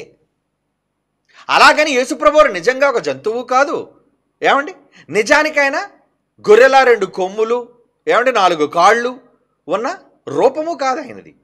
కాబట్టి అంటే ఏ సందర్భంలో మనం భావం తీసుకోవాలి, ఏ సందర్భంలో దాని వెనక ఉన్న అర్థాన్ని మనం చూడాలి అని మనం ఆలోచించాలి. కనుక ఇక్కడ కూడా తండ్రి కుమారుడు, తండ్రి కుమారుడు అనే ఈ విషయాల మీద నిజంగా దేవుడు ఎక్కువగా బైబిల్లో తన ప్రవక్తల గ్రంథాలలో కావచ్చు, ఏమండి, అలాగే పరిశుద్ధాత్మ ప్రేరణతో కావచ్చు దేవుడు వ్రాయించాడు. ఈ విషయాలను మీరు నోట్ చేసుకోండి. ఎందుకంటే Bible open universities India international ఉన్న పిల్లలందరూ మీరు వింటున్నారని నాకు తెలుసు. అవసరమైతే నోట్ చేసుకోండి. మీ అందరికీ కూడా ఫుల్ క్లారిటీ ఇవ్వాలనే ఉద్దేశంతోనే చాలా వాస్ట్ సబ్జెక్ట్, చాలా విశాలమైన ఈ సందేశాన్ని మీకు చాలా అర్థమయ్యే రీతిలో మీకు విడమర్చి చెప్పాలి అని నేను భావిస్తున్నాను. ఎందుకంటే మరలా మీరు కానీ మీ పిల్లలు కానీ సందేహాలతో ఉండిపోకూడదు, కన్ఫ్యూషన్లో ఉండిపోకూడదు. ఎందుకంటే ఒక పెద్ద కన్ఫ్యూషన్ అనేది క్రియేట్ అయిపోయింది. ఇప్పుడే కాదండి, ఇది ఇప్పుడు మొదలైంది కాదండి. మనం పుట్టక ముందు నుంచి కూడా మన తాత ముత్తాతల కాలం నుంచి కూడా కొన్ని అభిప్రాయాలు ఉన్నాయి. ఏంటని? ముగ్గురు ఒక్కటైన దేవుడని, ఒకే దేవుడు ముగ్గురుగా ఉన్నారని, ముగ్గురు సమానులుగా ఉన్న దేవుళ్ళని, లేదు ముగ్గురు ఒకరి తర్వాత ఒకరు కంటే ఎక్కువగా ఒకరు తక్కువగా ఉన్న దేవుళ్ళని. ఈ అభిప్రాయాలు అనేది మన తాత ముత్తాతల పుట్టక ముందు నుంచి ఉన్న అభిప్రాయాలు. కానీ ఈ అభిప్రాయాలు ఎప్పటి నుంచైనా ఉండనివ్వండి, మనం మాత్రం బైబిల్ని చదివేటప్పుడు ఏది నిజం, ఏది సత్యం, ఏది యథార్థం, ఇంతకీ వ్రాయబడినది ఏది నిజం అనేది దేని బట్టి మీరు తేల్చాలి? మనుషుల గ్రంథాలు వద్దు, మనుషుల ఆలోచనలు వద్దు. Bible answer to the Bible. దీనికి ఈక్వేషన్ ఏంటండి? ఒక ప్రాబ్లం, ఒక సమ్ సాల్వ్ చేయాలంటే ఆ సమ్మకి సంబంధించిన ఒక ఫార్ములా ఉంటుంది. ఆ ఫార్ములాతో అయితేనే ఆ లెక్క మీకు తేలుతుంది. అలాగే బైబిల్లో వ్రాయబడిన ఈ విశాలమైన వచనాలన్నిటినీ కూడా మనం ఆలోచించాలి అంటే బైబిల్ని తిరిగి బైబిల్తోనే మనం పోల్చాలి. ఏదో దానికి ఏదో పుస్తకాన్ని దగ్గర పెట్టి ఈ పుస్తకంలో ఉంది కాబట్టి బైబిల్ రైట్ అండి, ఆయన రాసిన పుస్తకంలో ఎలా ఉంది కాబట్టి బైబిల్ రైట్ అండి కాదు. మనుష్యుల పోలికలతో, మనుష్యుల యొక్క రచనలతో బైబిల్ని సరిపోల్చే అవసరత మనకు లేదు. బైబిల్ని బైబిల్తోనే సరిచూడండి. అందుకే అన్నాడు, ఆత్మ సంబంధమైన సంగతులను ఆత్మ సంబంధమైన సంగతులతోనే సరిచూచు. ఊహను బట్టి చెప్పినవైతే మనుషుల ఊహల్లో వచ్చేస్తాయి ఇందులోని. కనుక ఇది దేవుడు ఊహ. బైబిల్ 66 పుస్తకాలు అంటే ఇది దేవుని ఊహ, అంతే కదా, మనుషుల ఊహ లేదు కదా అందులోని. కనుక మనం అందరం అది నమ్ముతాం. కనుక మనుష్యుల ఊహను పక్కన పెట్టి దేవుని ఊహ ఏంటో అనేది మనం తెలుసుకోవాలి. ఇకపోతే ఈ విషయాలు విడమర్చి మనం ఆలోచించే ముందు మరొక ఇంపార్టెంట్ విషయాన్ని కూడా పిల్లలారా మీరందరూ నోట్ చేసుకోవాలి. ఏంటి ఆ విషయం అంటే, పాత నిబంధనలో పరిపూర్ణమైన జ్ఞానము లేదు. విషయాన్ని గమనించండి. క్రొత్త నిబంధన వచ్చేసరికి యేసుక్రీస్తు ద్వారా సర్వసత్యము, సంపూర్ణ సత్యము ప్రపంచానికి దేవుడు చెప్పాడు. అలాగని పాత నిబంధన తప్పని కాదు, పాత నిబంధన చదవకూడదని కాదు. అపార్థం చేసుకోకండి. అంటే ఒక మాటగా వెంటనే అపార్థాలు వచ్చేస్తే మనుషులకి మంచిగా ఆలోచించే విధానంలో ఆలోచించరు. దేనిని చూచినా ఏమంటే ఒక తెల్లని పాలు చూడగానే కళ్ళని ఎందుకు అనుకోవాలి? ఏమండి అది ఆ పదార్థంలోని తప్ప, మన ఊహల్లో తప్ప? ఏమండి ఇద్దరు స్త్రీ పురుషులు బండి మీద వెళుతున్నారు యవనస్తులు అంటే వాళ్ళు వెంటనే ప్రేమ జంట అని ఎందుకు అనుకోవాలి? ఒక అన్న ఒక చెల్లిని తీసుకువెళ్తున్నాడు అని అనుకోవచ్చుగా. అంటే వెంటనే మనుషుల యొక్క ఆలోచన విధానం ఎలా ఉంటుందంటే వెంటనే ఇమీడియట్గా ఒక తప్పు వైపుకి వెళ్ళిపోద్ది. ఒక కుమారుడు తన తల్లిని తీసుకెళ్తున్నా, ఏమంటే ఒక తండ్రి తన కుమార్తెను తీసుకెళ్తున్నా వెంటనే వీళ్ళు ఆలోచించి చూసేది ఏంటంటే ఒక తప్పుడు విధానంలో ఆలోచిస్తారు. కనుక అక్కడ వాళ్ళది తప్పు కాదు, ఆలోచించే వాళ్ళ విధానం తప్పు. అలాగే బైబిల్లో ఉన్న విషయాలను మనం ఆలోచించేటప్పుడు నెగిటివిటీ, ప్రతిదానికి వంకరగా మాట్లాడడం, ప్రతిదానికి భిన్నత్వాన్ని చూపించటం, ఏమండి మనం అనుకున్నది తప్పు అయిపోతుంది కనుక ఏదో దీన్ని కాదని మనం చెప్పాలి అని అనుకోవాలని దాన్ని వక్రీకరించటం, ఇలాంటి భావనలు ఎవ్వరు, మీరైనా నేనైనా ఎవ్వరు చెయ్యకూడదు. బైబిల్లో ఉన్నవి ఉన్నట్టుగానే మనం ఆలోచించాలి. అందుకే దేవుడు దానికి వార్నింగ్ కూడా ఇచ్చాడు, ఒకటి కలపొద్దు, ఒకటి తీయొద్దు. నేను దాన్ని సంపూర్ణం చేశాను. ఇప్పుడు బైబిల్ అనేది సంపూర్ణ గ్రంథం, మనం రక్షణ పొందడానికి అవసరమైన గ్రంథం. కనుక ఆ గ్రంథంలో ఉన్నది ఉన్నట్టుగా మీరు ఫాలో అవ్వగలిగితే, మనం ఫాలో అవ్వగలిగితే ఖచ్చితంగా సత్యాన్ని మనం గ్రహించేవాళ్ళుగా ఉంటాం ప్రియులారా. కనుక ఇందులోని కక్షలు, ఏమండి ద్వేషాలు, భేదాభిప్రాయాలు అన్నిటినీ పక్కన పెట్టి ఒక బ్లాంక్ బ్రెయిన్, ఏమండి కేవలం ఒక బైబిల్ దగ్గర విద్యార్థులుగా మనం ఆలోచించి తెలుసుకుంటే దేనినైనా తెలుసుకోవడానికి అవకాశం ఉంటుంది. కనుక పాత నిబంధన అనగానే అది ఇంకా సత్యం దగ్గర నడిపించబడేది. పాత నిబంధన అనగానే ఎందుకు దాన్ని పాత నిబంధన అన్నాడు అంటే, పాతది తీసివేసి యేసు ప్రభువు రావటం ద్వారా నూతనత్వాన్ని చేశాడు, క్రొత్తదనాన్ని ఇచ్చాడు. పాత నిబంధనలో ఏముంది? కంటికి కన్ను. క్రొత్త నిబంధనలో తీసేశాడు, అది లేదది. అంటే ఓల్డ్ టెస్టిమెంట్ పోయింది, న్యూ టెస్టిమెంట్ వచ్చింది. అంటే ఆజ్ఞలో మార్పు జరిగింది అంతే. ఆజ్ఞలో సవరణ చేశాడు. కనుక ఆ సవరణలో ఇంకా మీరు కంటి దగ్గరే ఉంటారా, లేదా కుడి చెంప కొట్టువాని వైపు ఎడం చెంప చూపించాలని చట్టం దగ్గర ఉంటారా? ఇదే కదా ఉండాలి. ఎందుకంటే ఇది యేసు ప్రభువు వారు చెప్పింది, అది మోషే ధర్మశాస్త్రంలో రాయబడింది. ఏమండి కనుక మోషే ధర్మశాస్త్రంలో రాయబడినవన్నీ తప్పులా అని మరలా దాన్ని వక్రీకరించకూడదు, నరహత్య చేయకూడదు అని ఉంది. మంచిదే కదా. ఇప్పుడు కూడా నరహత్య చేయొద్దు, వ్యభిచరించవద్దు అని ఉంది. ఇప్పుడు కూడా వ్యభిచరించవద్దు అని కదా అప్లై అవుతుంది. మంచి ఎప్పుడైనా మంచే, ఏమండి. కానీ వాళ్ళ విధి విధానాలు, వాళ్ళ ఆచార ధర్మశాస్త్రాలు వీటన్నిటిలో మార్పు చేశాడు. మార్పు చేస్తూ వాళ్ళకి చెప్పినది కేవలం ప్రాథమికమైన విద్య. అంటే ఆదికాండం నుంచి మలాకీ గ్రంథం వరకు వాళ్ళకి దేవుడు ప్రకటించింది గ్రంథాలు, ప్రవక్తల గ్రంథాల ద్వారా కావచ్చు, లేదా వాళ్ళకి దర్శనాల ద్వారా కావచ్చు. ఏమండి, వాళ్ళకి చెప్పింది కేవలం అసంపూర్ణమైనది. కానీ తరువాత సంపూర్ణ సత్యం ఎప్పుడొచ్చింది? యేసుక్రీస్తు వారి తరువాతే వచ్చింది. అది యేసు ద్వారా. ఎలా అంటారా? యోహాను చూడండి, యోహాను సువార్తలో యేసుప్రభు వారు ఏమన్నారు మీ అందరికీ తెలిసిన మాటే. ఏమండి, అది మనం చదువుకుందాం ఒకసారి. యోహాను సువార్త 16వ అధ్యాయము 13వ వచనం. ఏమండి, నేను మీతో చెప్పవలసిన 12 అంటున్నాడు, నేను మీతో చెప్పవలసిన సంగతులు చాలా ఉన్నవి అనగా, కానీ మీరు ఇప్పుడు వాటిని సహింపలేరు. అయితే ఆయన అనగా సత్యస్వరూపి అయిన ఆత్మ వచ్చినప్పుడు మిమ్మల్ని సర్వసత్యములోనికి నడిపించును. ఆయన ఏదో కొత్తగా చెప్తాడనేది కాదు, కానీ నేను చెప్పిన విషయాల్లోనే చెబుతాడంటే యేసుప్రభు వారు చెప్పింది సర్వసత్యము. ఆ సర్వసత్యాన్ని ఇంకా విశదీకరించి ఆయన చెప్పారు, వ్రాయించారు. అదే 27 పుస్తకాలైన బైబిల్. అంటే ఇప్పుడు మనం సర్వసత్యము వైపు వెళ్ళాలి, సంపూర్ణత వైపు వెళ్ళాలి, సంపూర్ణ జ్ఞానాన్ని తెలుసుకోవాలి. అంతేగాని మనం పాత నిబంధనలో నిలబడిపోతే ఎలా? ఏమండి, పాత నిబంధన అనేది బైబిల్లో కొట్టివేయబడెను అనేది ఉంది. ఏమండి, ఎందుకంటే ఇప్పుడు ఆ మాటలన్నీ చెప్పుకుంటూ వెళ్తే టైం లేదు. ఏమండి, ఎందుకంటే మన మెయిన్ సబ్జెక్ట్ అనేది మనం ఆలోచించాలి. కనుక పాత నిబంధన దేవుడు కొట్టివేసేసాడు, ఆచార ధర్మశాస్త్రాన్ని కొట్టివేసేసాడు. వాళ్ళకున్న ఆచారాలు, వాళ్ళకున్న విధానాలు ఇప్పుడు మనం ఏం చేయవలసిన పని లేదు. ఏమండి, ఈరోజు మనకేమి వాళ్ళు చేయవలసిన విధానాలతో బలులు అర్పించవలసిన అవసరం లేదు. ఇవన్నీ మార్చాడు దేవుడు. కాబట్టి ఇప్పుడు మనం ఆచరించవలసింది ఏమైనా ఉందంటే ఆఫ్టర్ క్రీస్తు తరువాత ఆయన నేర్పించిన విషయాలని మనం చాలా క్షుణ్ణంగా సంపూర్ణమైన విషయాలు, సంపూర్ణతలోనికి తీసుకొని వెళ్ళి రాసిన విషయాలను మాత్రమే మనం చదవాలి. అది నేనంటున్న మాట కాదు, బైబిల్లో ఉన్న విషయాలే మనం చూస్తున్నాం. ఏమండి, కనుక బైబిల్లో ఏముందంటే సత్యస్వరూపి అయిన ఆత్మ, పరిశుద్ధాత్మ వచ్చినప్పుడు ఆయన మిమ్మల్ని ఏం చేస్తాడు? సర్వసత్యములోనికి నడిపిస్తాడు అనే మాట ఉంది. కాబట్టి సర్వసత్యం ఎందులో ఉంది? క్రొత్త నిబంధన, పరిశుద్ధాత్మ ప్రేరణ ద్వారా. పౌలు గారు రాస్తూ, మనం కొంత మట్టుకు ఎరుగుదము, కొంత మట్టుకు ప్రకటించుచున్నాము, కానీ పూర్ణమైనది వచ్చినప్పుడు పూర్ణము కానిది నిరర్ధకమగును అని కొరింథీయులకు రాసిన మొదటి పత్రిక 13వ అధ్యాయం అంతా చదివితే మనకు అర్థమవుతుంది. అంటే పూర్ణమైనది ఒకటి ఉంది. ఆ పూర్ణమైన దాన్ని మనం తెలుసుకోవాలి అంటే అసంపూర్ణమైనవన్నీ విడిచిపెట్టేయాలి. చిన్నపిల్లాడిగా ఉన్నప్పుడు ఏవో చిలిపి చేష్టలు, చిన్నపిల్లాడి చేష్టలు చేస్తాం, కానీ దాన్ని విడిచిపెట్టి పెద్దవానిగా మారిన తర్వాత సర్వసత్యం వైపుకు వెళ్ళాలి. ఈరోజు క్రైస్తవులు చాలామంది పెద్ద తరహాగా సంపూర్ణ జ్ఞానంలోనికి, సంపూర్ణత వైపు వెళ్ళారు. కానీ మెజారిటీ క్రిస్టియానిటీ, ఎక్కువ క్రైస్తవ్యం ఇంకా పాత కాలంలోనే, పాత విధానాలలోనే, ఏమండి, అసంపూర్ణమైన జ్ఞానంలోనే ఉండిపోయింది.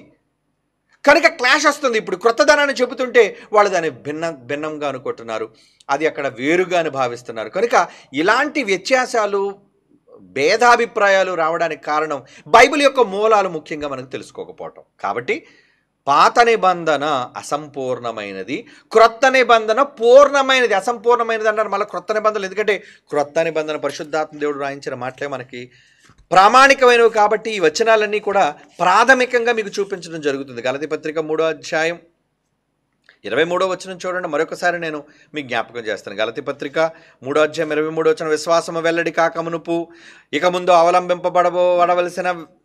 విశ్వాసం అవలంబింపవలసిన వారముగా చెరలో ఉంచబట్టు మనం ధర్మశాస్త్రమునకు లోనైన వారమైతిమి. కాబట్టి మనం విశ్వాస మూలమున నీతిమంతులమని తీర్చబడినట్లు క్రీస్తు నొద్దకు మనలను నడిపించుటకు ధర్మశాస్త్రము మనకి బాలశిక్షకుడు. అంటే పాత నిబంధన, ధర్మశాస్త్రము, గ్రంథాలు అవన్నీ కూడా బాలశిక్ష అని బైబిలే అంటుంది. కనుక అది బాలశిక్ష సంబంధించిన మాటలు. ఏమండి, 1వ తరగతిలో మహాజ్ఞానం ఉంటుందా, 10వ తరగతిలో మహాజ్ఞానం ఉంటుందా? 1వ తరగతిలో చిన్ని ప్రాథమికమైన జ్ఞానం ఉంటుంది అంతే. ఏమండి, తరగతులు జరిగే కొద్దీ, నువ్వు మెట్లు వెతుక్కుంటూ పైకి ఎక్కే కొద్దీ ఇంకా నీకు మహాజ్ఞానం అనేది ఉంది, సర్వసత్యం అనేది ఉంది. ఆ సర్వసత్యం ఎక్కడుందంటే క్రీస్తు ఎప్పుడు వచ్చాడు? 2000 సంవత్సరాల క్రితం ఆయన వచ్చాడు, ప్రకటించాడు, పరిశుద్ధాత్మ దేవుని ద్వారా రాయించాడు అనేక విషయాలు. ఆ వ్రాసినది ఈరోజు మన చేతిలో 27 పుస్తకాలతో కూడిన బైబిల్.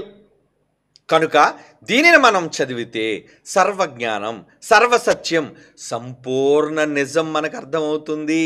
కనుక ఎప్పుడు సోదరులారా పాత నిబంధనలోనే నిలబడిపోకండి. క్రొత్త నిబంధనలో సంపూర్ణత ఉంది కనుక క్రొత్త నిబంధనలో ఉన్న సంపూర్ణతను కూడా మనం ఆలోచించాలి, దాన్ని కూడా మనం తీసుకోవాలి, దాన్ని మనం ఆధారంగా మనం తీసుకోవాలి. అప్పుడే మీకు అర్థమవుతుంది, లేదంటే మనకు అర్థం కాదు. ఓకే, ఇప్పుడు యేసుక్రీస్తు వారిని గూర్చి ఆయన దైవం, ఆయన దైవత్వం, ఆయన కుమారత్వం, వీటన్నిటిని గురించి కుమారుడు, కుమారుడు, తండ్రి, ఈ పదాలు బైబిల్లో పాత నిబంధనలో కూడా అక్కడక్కడ వాడబడ్డాయి, క్రొత్త నిబంధనలో పూర్తిగా వాడబడ్డాయి. అది మీకు తెలుసు ఏమండి? పాత నిబంధనలో కూడా వాడబడ్డాయి అంటే ఎస్ వాడబడ్డాయి అంటే ఒక ఉదాహరణ మీకు చెప్తాను. కీర్తన గ్రంథం 2వ కీర్తన చూడండి ఒకసారి. 2వ కీర్తన ప్రారంభం నుంచి మనం చదువుతామండి. ఇది వ్రాస్తున్న ఈ కీర్తనలోని మాటల భావాన్ని మనం ఆలోచిద్దాం. అన్యజనులు ఏలా అల్లరి రేపుచున్నారు, జనములు ఏలా వ్యర్థమైన వాటిని తలంచుచున్నవి.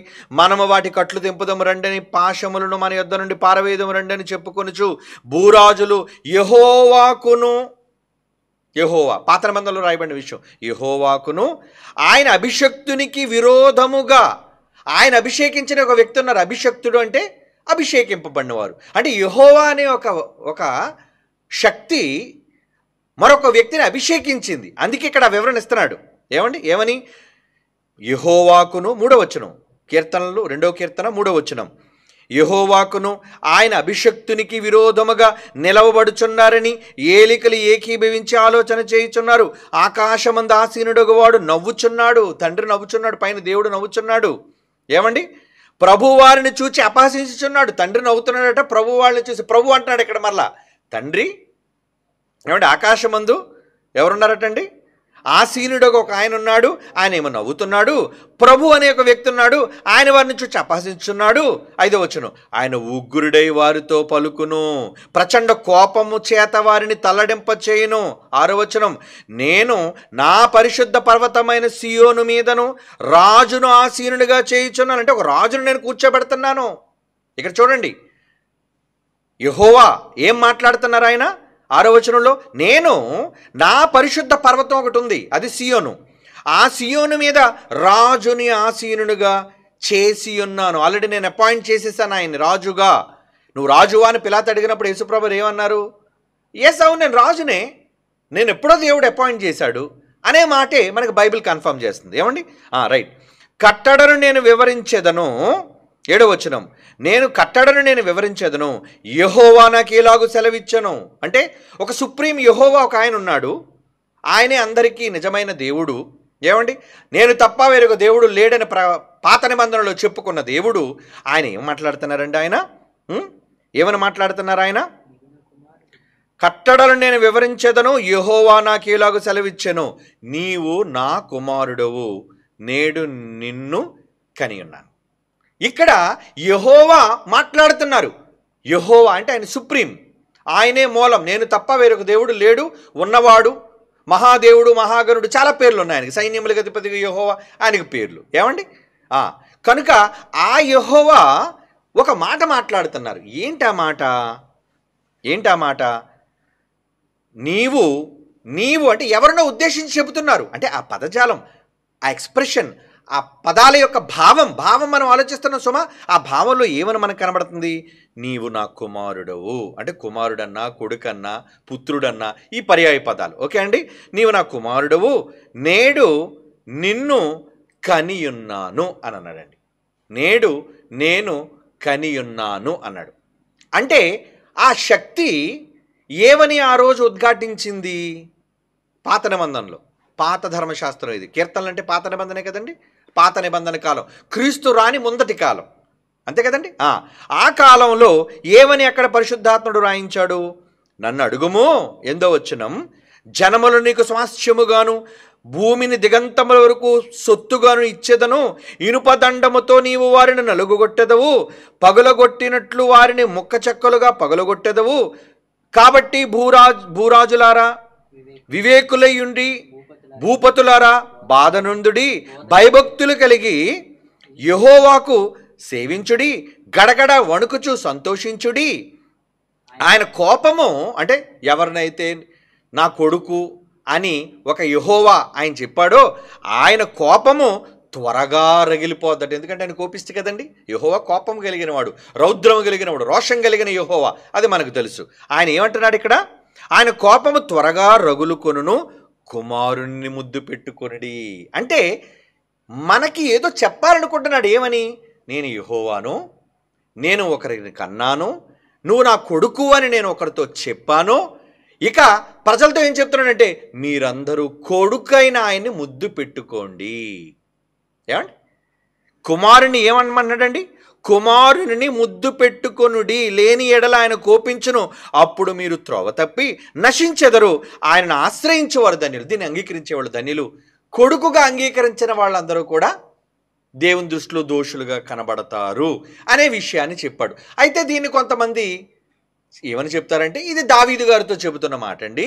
ఎందుకంటే నిన్ను రాజుగా నియమిస్తాను, అభిషేకిస్తాను, అంతే కదండి.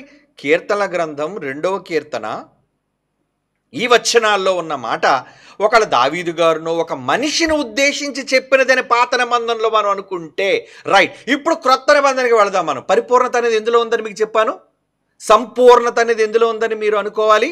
క్రొత్త నిబంధన క్రీస్తు వచ్చిన తర్వాత సర్వసత్యము, సర్వం, టోటాలిటీ, సంపూర్ణమైన జ్ఞానము క్రీస్తు తరువాత ఈ ప్రపంచానికి అందింది. ఎందుకంటే అప్పటి వరకు, క్రీస్తు వచ్చినంత వరకు దేవుడెవరో ఈ ప్రపంచానికి పూర్తిగా బయలుపరచబడలేదు. ఇక్కడ చాలా జాగ్రత్తగా విషయాన్ని వినండి, చిన్న క్లారిటీ ఇస్తాను మీకు. ఏమండి? యేసు ప్రభు వచ్చి ఎవరిని బయలుపరిచాడు అని చెప్పబడింది అక్కడ? తండ్రి రొమ్ముననున్న అద్వితీయ కుమారుడే. అది యోహాను సువార్తలో మనం చదువుకున్నాం. అది మీకు తెలియని మాట కూడా కాదు, అందుకే నేను మీకు రెఫరెన్స్ కూడా చూపించట్లేదు, ఎందుకంటే తర్వాత చూపించవలసినవి చాలా ఉన్నాయి కాబట్టి. ఏమండి? తండ్రి రొమ్ముననున్న అద్వితీయ కుమారుడే ఆయనను బయలుపరిచెను. అంటే యేసుక్రీస్తు వారు వచ్చినంత వరకు తండ్రి అయిన దేవుడు బయలుపరచబడలేదు. తండ్రి రొమ్మున ఆనుకొని ఉన్న అద్వితీయ కొడుకు, అంటే తండ్రి రొమ్మున ఉన్న కొడుకు బయలుపరిచాడట. ఎవరిని బయలుపరిచాడు అంటే ఎవరిని చూపించాడు, సమాజానికి ఎవరిని ఎక్స్ప్లెయిన్ చేశాడు ఆయన అంటే తండ్రిని. అవునా?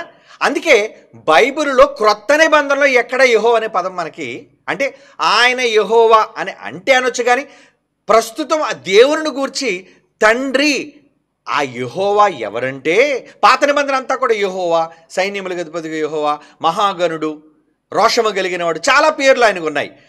అక్కడ ఎక్కడా కూడా ఎక్కువగా తండ్రి అని ఉద్ఘాటించకపోయినా, ఏమండి, ఎక్కడో అన్నాడు కొన్ని చాంట్లో, నేను తండ్రిని అయితే నాకు రావలసిన గౌరవం ఏది అని అన్నాడు. కానీ క్రొత్త నిబంధనలో చెప్పినంతగా లేదు అక్కడ.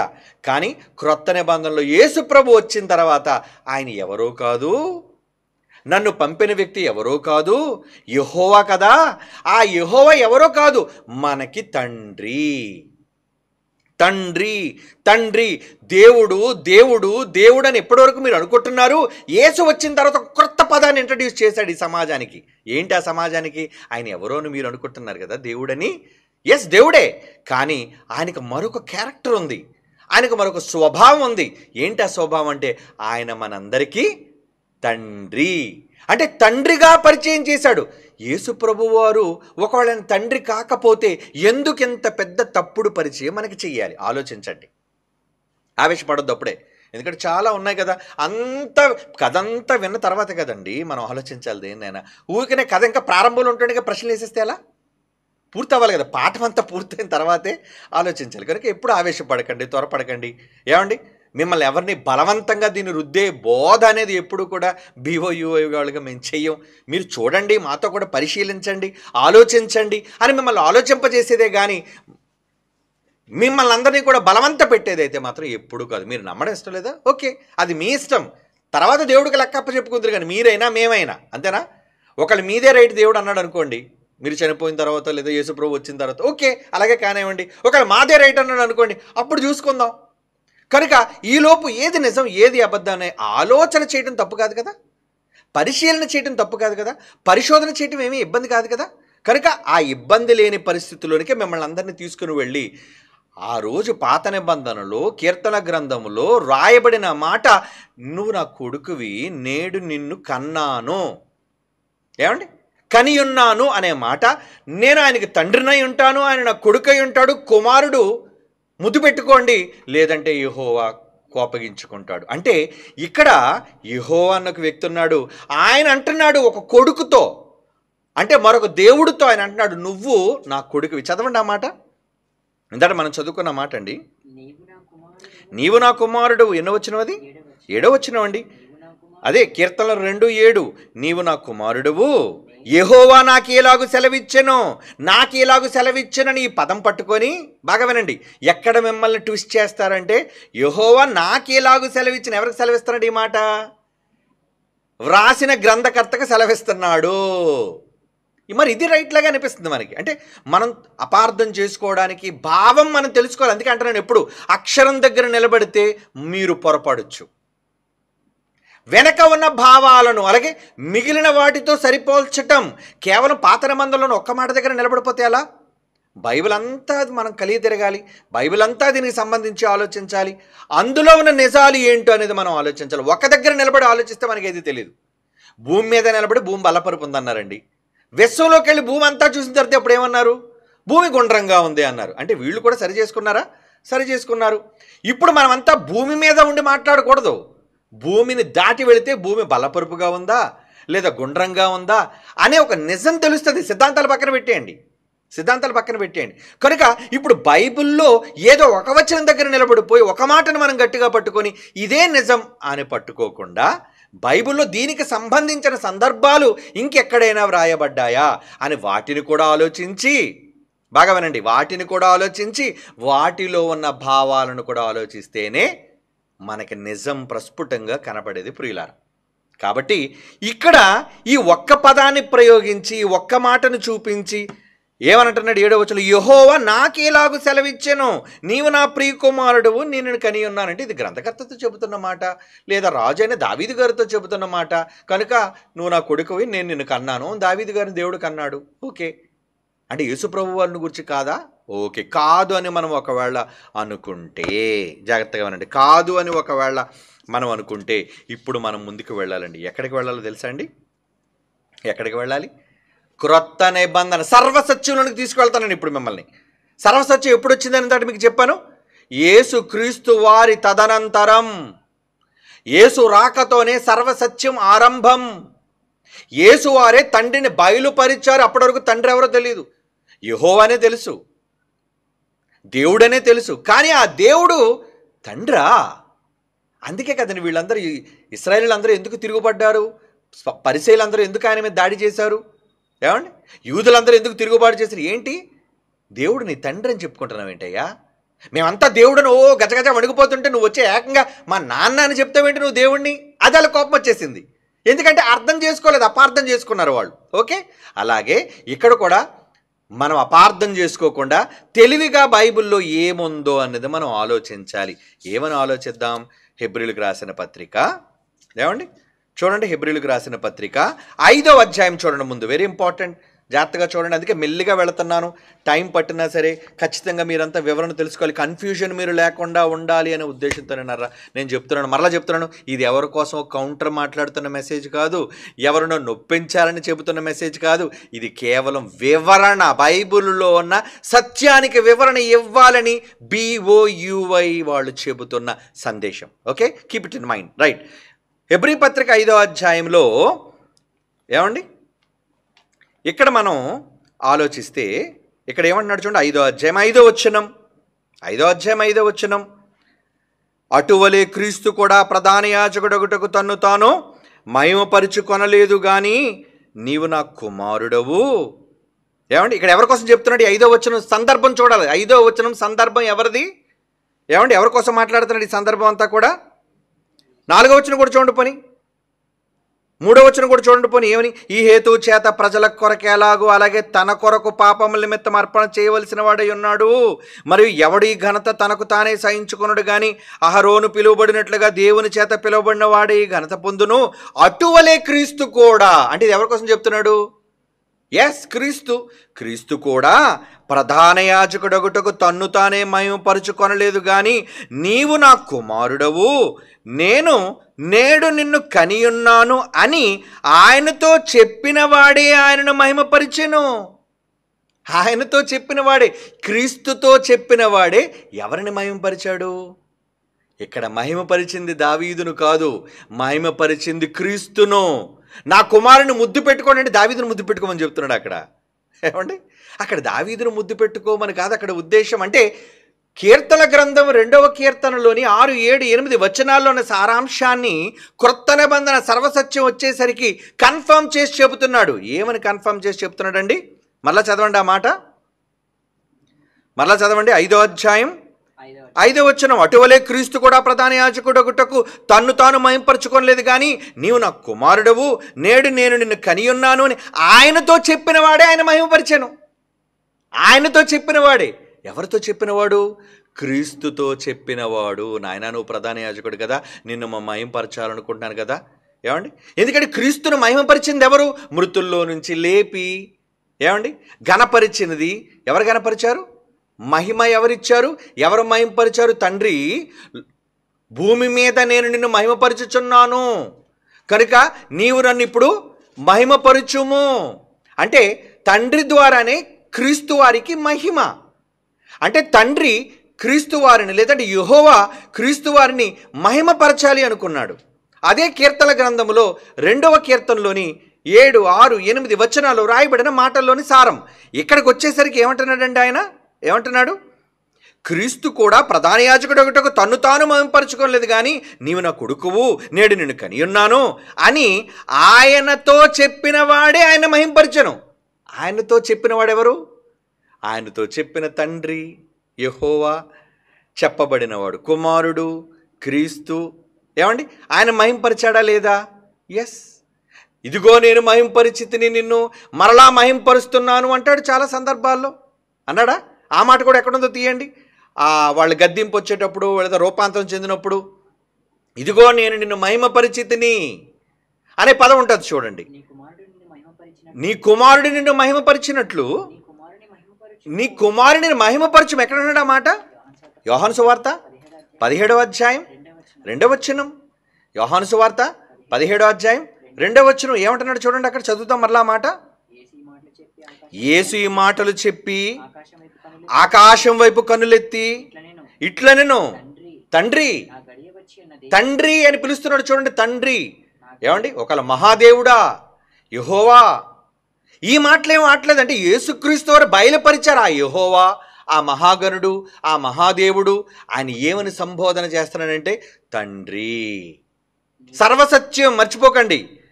పాత నిబంధనలో వాళ్ళకి చెప్పని విషయం, పాత నిబంధనలో వాళ్ళకి ఉద్ఘాటించిన విషయం, యేసుక్రీస్తు వారు వచ్చిన తరువాత సర్వసత్యంలో చెబుతున్న విషయం ఏంటంటే తండ్రి, నీ కుమారుడు నిన్ను మహిమపరచును, నీ కుమారుని మహిమపరచుము. నీ కుమారుడు నిన్ను మహిమపరిచాడు, నన్ను మహిమపరచు. అందుకే లోకం పుట్టక మునుపు నీ యొద్ద నాకే మహిమ అయితే ఉందో ఆ మహిమతో నన్ను మహిమపరచు అని. ఇకపోతే 4వ వచనం కిందకి వెళ్ళేసరికి అదే మాటలు ఉంటాయండి అక్కడ. ఏమండి, 4, 5 వచనాలు మనకు కనబడతాయి. అంటే ఇక్కడ మహిమపరిచే వ్యక్తి ఎవరండి? మహిమపరిచే ఒక మహాశక్తి ఎవరంటే ఆయన యెహోవా. ఆయన ఎవరిని సంబోధించాడైనా? అప్పటి వరకు యెహోవా అంటే యేసు ప్రభు వారు ఆయనకు ఒక పేరు పెట్టి పిలిచారు. ఏమని? తండ్రి. తండ్రి అంటే ఆ మాట యొక్క భావం ఏంటో అనేది ఇక్కడ మనం ఆలోచిస్తే మనకి ఏమర్థం అవ్వాలి? ఎవరి కోసం చెప్పాడు ఆ మాట? ఎవరి కోసం చెప్పాడని చెప్తున్నాడు? నీవు నా కుమారుడు, నేను నిన్ను కని ఉన్నాను ఆయనతో చెప్పిన వాడే ఆయన మహిమపరిచాడు యేసుప్రభు వారిని. ఎస్, యేసుక్రీస్తు వారిని దేవుడైన యెహోవా భూమి మీద మహిమపరిచాడు. అంటే ఇప్పుడు ఆ మాట ఎవరికి సంబంధించింది? దావీదుకు సంబంధించిన మాట కాదది. యేసుక్రీస్తు వారిని గురించి ముందుగా వ్రాయించిన మాట. ఆ తరువాత క్రొత్త నిబంధనలో నూతన సర్వసత్యముల్లో నూతన నిబంధనలో చెబుతున్న ఒరిజినల్ జ్ఞానం ఏమిటి? ఒకటే కాదు, ఇంకొక మాట కూడా చూద్దండి. అపోస్తుల కార్యాలు 13వ అధ్యాయం 33వ వచనం చూడండి. అపోస్తుల కార్యములు 13వ అధ్యాయం 33వ వచనం ఏమని మాట్లాడుతున్నారు అక్కడ? దేవుడు యేసును లేపి పితరులకు చేసిన వాగ్దానమును మన పిల్లలకంటే ఈ సందర్భం జాగ్రత్త చూడు. ఎవరి కోసం మాట్లాడుతున్నాడు ఈ సందర్భాన్ని? అపోస్తుల కార్యాలు 13వ అధ్యాయంలో మాట్లాడబడుతున్న ఈ సందర్భం పౌలు గారు మాట్లాడుతున్న ఈ సందర్భం ఎవరిని ఉద్దేశించి మాట్లాడుతున్నారు? అందుకే context, reference to the context మనం ఎప్పుడు కూడా అది చూడాలి. ఎవరిని ఉద్దేశించి మాటలు మాట్లాడుతున్నారు అనేది సందర్భం మనకు తెలియకపోతే మనం అపార్థం చేసుకునే అవకాశాలు ఉన్నాయి 13వ అధ్యాయంలో. ఏమంటే ఇంకా మీకు డౌట్ అయితే తర్వాత 13వ వచనం చూడండి. తర్వాత పౌలును అతనితో కూడా ఉన్నవారును, ఇక్కడ మొత్తం పౌలు గారు చెబుతున్న ఈ సందర్భాలన్నీ మనం 17వ వచనంలో ఇశ్రాయేలు వారులారా, దేవునికి భయపడువారులారా వినుడి. పౌలు గారు చెప్తున్నారు. చెబుతూ 33వ వచనంలో ఏమంటున్నాడండి? 33వ వచనంలో ఏమంటున్నాడు? 32, 33 కలిసి ఉన్నాయి కదండి. ఏమని? యేసును దేవుడు లేపి పితరులకు చేసిన వాగ్దానమును మన పిల్లలకు నెరవేర్చి ఉన్నాడని మేము నీకు సువార్త ప్రకటించుచున్నాము. అలాగే మరలా అదే విషయాన్ని ప్రస్తావించండి. నీవు నా కుమారుడువు, నేడు నేను నిన్ను కంటిని అని 2వ కీర్తన యందు వ్రాయబడి ఉన్నది. 2వ కీర్తనలో రాశాడు అని చెప్పి వెంటనే ఎవరి కోసం చెప్తున్నాడు చూడండి. మరియు ఇక కుళ్ళు పట్టనీయకుండా ఆయనను మృతుల్లో నుండి లేపునట్లు దావీదునకు అనుగ్రహించిన పవిత్రమైన వరములు. అంటే ఏంటి ఆ వరము? నీ సింహాసనం, నీ వంశం, నీ గర్భం నుంచి వచ్చిన వాళ్ళే నేను ఒక రాజుగా కూర్చోబెడతాను, ఆకాశం ఉన్నంత వరకు నీ సింహాసనం ఉంటుంది, నీ సింహాసనం అతనికి ఇస్తానంటే యేసుప్రభువు ఎవరి కుమారుడుగా పిలువబడ్డాడు? దావీదు కుమారుడు. దావీదుకు వాగ్దానం చేశాడు, ఒక వరం ఇచ్చాడు. ఏమైనా వరం అంటే ఆకాశం అన్నంత వరకు నీ సింహాసనం భూమి మీద ఉంచుతాను నాయన అన్ని వరం ఇచ్చాడే. ఆ వరం దావీదుకు అనుగ్రహింపబడిన పవిత్రమైన వరములను మీకు అనుగ్రహించును అని నమ్మకములైనవని చెప్పను. కాబట్టి వేరొక కీర్తన యందు నీ పరిశుద్ధిని కుళ్ళు పట్టనీయమని చెప్పుచున్నాడు. దావీదు దేవుని సంకల్పము చొప్పున తన తరం వారికి సేవ చేసి నిద్రించి తన పితరుల యొద్దకు చేర్చబడి కుళ్ళిపోయాడు ఆయనైతే కానీ దేవుడు లేపిన వాడు కుళ్ళిపోలేదు. అంటే ఇది ఎవరి కోసం చెప్తున్నాడు? యేసుక్రీస్తు వారిని గురించి చెబుతున్నాడు. అంటే ఇప్పుడు 33వ వచనంలో నీవు నా కుమారుడు, నేడు నిన్ను కంటిని అని ఏమండి ఈ మాటలన్నీ ఎవరిని ఉద్దేశించి పౌలు గారు చెప్తున్నారు? ఇక్కడ దావీదు గారిని ఉద్దేశించి చెబుతున్న మాటలు కావివి.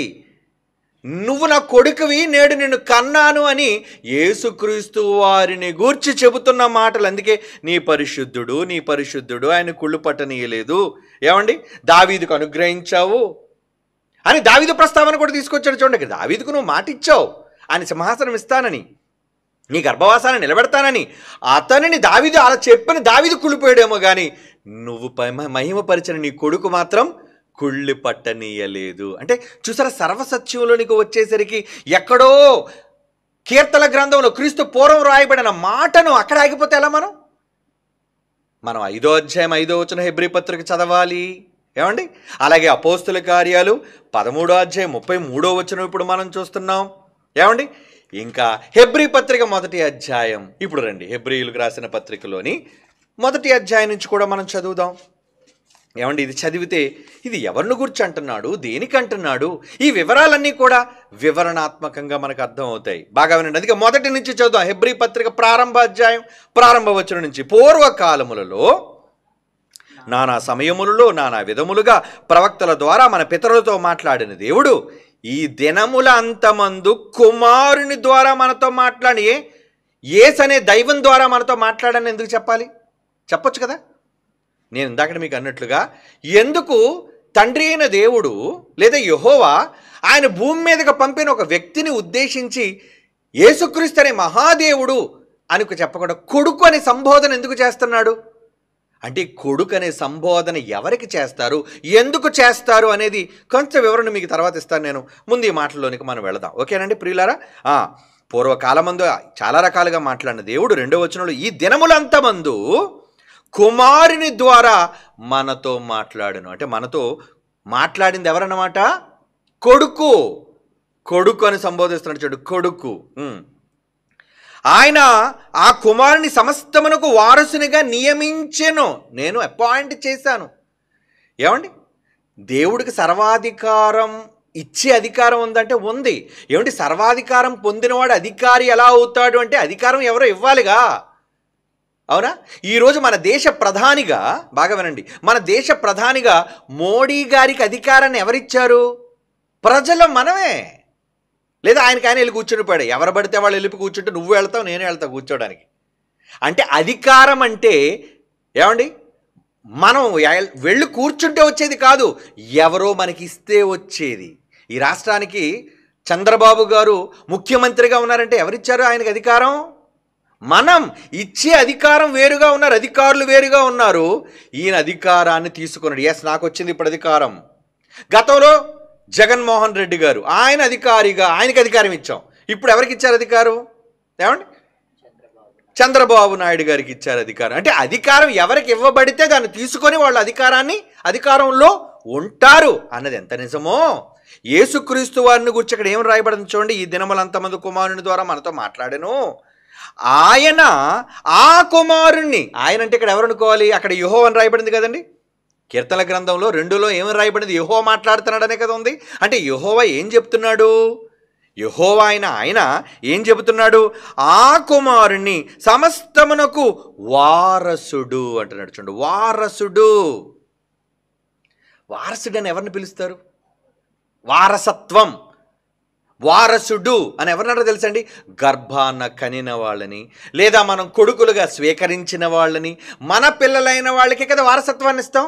ఏమండి, చంద్రబాబు నాయుడు గారు ఆయన ఆస్తి నీకెందుకు రాస్తాడు? కొడుకు రాసుకుంటాడు, మనవడికి రాసుకుంటాడు. అతనికి వారసులైన వారిని ఎవరు అనుకుంటాడో, లేదంటే ఒకవేళ మిమ్మల్ని ఏమన్నా దత్త చేసుకున్నాడు అనుకుందాం, ఉదాహరణకి చెప్తున్నాను సుమా. ఏమంటే చంద్రబాబు నాయుడు గారిని మిమ్మల్ని ఒకళ్ళు దత్త చేసుకున్నాడు అనుకోండి, ఆయన వారసుడు అని ఆయన అనుకున్నాడు కాబట్టి నీకు రాసిస్తాడు. కనుక ఆయన వారసుడిగా ముందు స్వీకరించాలి. బాగా వినండి, ఎవరిని ఆయన వారసుడు అనుకుంటాడో ఆ వారసుడికే ఆస్తిని ఇస్తాడు, అధికారాన్ని ఇస్తాడు. మన పక్కన తమిళనాడు మనకు తెలుసు. ఆ తమిళనాడు ఒకప్పుడు మహిళా ముఖ్యమంత్రి ఏమండి, జయలలిత నటి. ఏమండి, మరి ఆమెకి పిల్లలు లేరు. ఏమండి, ఉన్నారు వారసులుగా, దత్త చేసుకున్న పిల్లలు ఉన్నారు. కానీ ఏమండి, ఆమెకు వారసత్వాన్ని ఇచ్చేసింది. ఏమండి, ఒక ఆమెకు వారసత్వం ఇచ్చింది. ఎవరామె? శశికళ. అవునా? అమ్మ, నా బంగారాలు కానీ నాకున్న ఆస్తులు కానీ ఇవన్నీ నీవేనమ్మా. అదేంటి, కనలేదు కదా? కనలేదు, కానీ వారసత్వం ఇచ్చింది. ఎందుకంటే ఆమెను వారసురాలుగా అనుకుంది. తర్వాత ఇంకో కుమార్తె వచ్చింది, నాకు కూడా వాటా ఉంది మా అమ్మ ఆస్తులు అని చెప్పింది. ఇదంతా జరిగినట్టు మనకు తెలుసు. అంటే ఈ ఉదాహరణ నేను ఎందుకు చెప్పాను అంటే, వారసత్వం అనగానే మనకు కావలసిన వాళ్ళకి, మనం మెచ్చుకున్న వాళ్ళకి, మనకి ఇష్టలైన వాళ్ళకి ఎవరికైనా ఇస్తాం వారసత్వం. ఇప్పుడు యెహోవా అనే ఒక మహాశక్తి, ఒక సుప్రీం బీయింగ్ ఉన్నవాడైన యెహోవా ఏం చేశాడండి? వారసునిగా నియమించినట్టు చూడండి. ఇప్పుడు చదవండి, అందుకనే మీకు అంత క్షుణ్ణంగా నేను అర్థమయ్యేటట్టుగా చెప్పి మాట నేను చదివిస్తున్నాను. చదవండి ఈ మాట. ఏమని? ఆయన ద్వారా ఆయన కుమారుని సమస్తమునకు వారసునిగా నియమించెను, ఆయన ద్వారా ప్రపంచములను నిర్మించను. అంటే ముందే వారసత్వం ఇచ్చేశాడు ఆయనకి. ప్రపంచాలను కూడా నువ్వే చెయ్యాలి నాయన. ఇకపోతే నేను ఏమని పిలుస్తానో తెలుసా? You are my son. అంతేనా? ఆయన ఏమన్నాడు? కుమారుడు అని సంబోధన చేశాడు. అంతేగాని యేసు అనే దేవుడైన నీకు, ఏమండి, యేసు అనే ఒక మహాశక్తి స్వరూపమైన నీకు, నాతో సమానుడైన దేవుడైన నీకు అని కూడా రాయొచ్చు, తప్పలేదు. ఏమండి, ఒకళ్ళు నిజంగా దేవుడు కుమారుడే కాడు, ఆయన కూడా దేవుడు ఎలా ఉన్నాడు, ఈయన కూడా ఉన్నవాడుగా ఉన్న మరొక దేవుడుగా. అంటే హైందవ సోదరులు ఎలా ఉంటుందండి? బ్రహ్మ, విష్ణు, మహేశ్వరులు. ఎవరెవరికి కొడుకులు కాదు, తల్లులు కాదు, తండ్రులు కాదు. అవునా? వీళ్ళిద్దరూ ముగ్గురు ఇండివిజువల్స్, ముగ్గురు డివైన్గా ఉండేవాళ్ళు. ఏమండి, బ్రహ్మ వేరే, ఆయన ఒక ఇండివిజువల్ శక్తి, అంటే వాళ్ళ గ్రంథాల ప్రకారంగా. విష్ణు ఆయన ఒక మహాశక్తి స్వరూపం. అలాగే మహేశ్వరుడు, బ్రహ్మ, విష్ణు, మహేశ్వరులు. వాళ్ళకి ముగ్గురు దేవుళ్ళు. ఎవరికి తండ్రులు కాదు, ఎవరు తల్లులు కాదు, అదే తండ్రులు కాదు, కొడుకులు కాదు, ముగ్గురు సమాన దేవుళ్ళు. ఒకవేళ అది వాళ్ళ నమ్మకం, వాళ్ళ గ్రంథాలలో రాసుకున్న విషయం. బైబిల్ దగ్గరకు వచ్చేసరికి ముగ్గురు దేవుళ్ళు ఉన్నారని నమ్ముతున్న ఈ క్రైస్తవ్యం, ఈ ముగ్గురు దగ్గర వ్రాయబడిన ఈ ముగ్గురు తండ్రి, కుమార, పరిశుద్ధాత్మ అని వ్రాయబడిన ఈ మాటల్లో తండ్రి యేసు పరిశుద్ధాత్మ అనలేదు, తండ్రి కుమార పరిశుద్ధాత్మ అన్నారు. అంటే కుమారత్వాన్ని ఎందుకు ఆపాదించాడు దేవుడు? ఆ పదాన్ని ఎందుకు ప్రయోగించాడు? పరిశుద్ధాత్మ దేవుడు పోనీ ఎక్కడో పొరపాటు చేసి ఎవడో దాని తర్జుమాలో తప్పు చేసి కొడుకని రాసేశాడా అనుకుందాం. ఏమండి? చాలామంది ఏమన్నారంటే తెలుగు బైబిల్లో తప్పని పడిపోయింది, కొడుకు కాదు, కుమారుడు కాడు. ఏమండి? ఈ విధంగా మాట్లాడుతున్నారు. అంటే ప్రాచీన ప్రతుల్లోనికి వెళితే ఉంటుంది, ప్రాచీన గ్రంథాల్లోనికి వెళితే ఉంటుంది. ప్రాచీన గ్రంథాల్లోనైనా ఎక్కడైనా ప్రాచీన ప్రతులైనా భావమే కదా మనకు కావాలి. పోని వాళ్ళు అనుకున్నట్లుగానే పోనీ ఆ మాటే తీసుకుందామండి, ఆ మాటే తీసుకుందాం. ఆ మాటే తీసుకొని ఒకవేళ ఆ మాట ప్రకారంగా మనం ముందుకు వెళదాం. తర్వాత వాళ్ళు అనుకున్నట్లుగా, ఎందుకంటే పాత నిబంధన హిబ్రూలో రాయబడింది, క్రొత్త నిబంధన గ్రీకులో రాయబడింది. ఏమండి? దాన్ని బట్టి కూడా మనం ఆలోచిద్దాం. ముందు ఈ మాటలో కొంచెం ముందుకు వెళ్ళిన తర్వాత మీకు ఆ వివరణ ఇస్తాను. ఏమండి? ఆ కుమారుని సమస్తమునకు వారసునిగా నియమించెను, ఆయన ద్వారా, అంటే ఈ ప్రపంచాలన్నిటిని నిర్మించెను. ఆయన ఎవరో కాదు, దేవుని మహిమ యొక్క తేజస్సు. అంటే దేవుడి కంటే ఒక మహిమ ఉంది, ఆ మహిమ యొక్క తేజస్సట ఆయన. ఇంకా ఆయన తత్వము యొక్క మూర్తిమంతమునయుండి, అంటే దేవుని యొక్క తత్వం గుణం ఏదైతే ఉందో ఆ గుణం తాలూకా మూర్తి అంటే సంపూర్ణ వ్యక్తి, ఒక సంపూర్ణ శక్తి, మూర్తి. కనుక మూర్తిమంతమునయుండి తన మహత్తు గల మాట చేత సమస్తమును నిర్వహించుచు పాపముల విషయములు, మన దగ్గరికి వచ్చేసరికి శుద్ధీకరణ తానే చేసి, దేవదూతలని వాళ్ళు పరలోకంలో ఉన్నారు. దేవదూతల కంటే ఎంతో శ్రేష్టమైన నామము పొందెనో వారికంటే అంత శ్రేష్ఠుడై ఉన్నత లోకమందు మహామహుడగు దేవుని కుడిపార్శ్వమున కూర్చుండెను. ఉన్నత లోకం అంటున్నాడు చూడండి.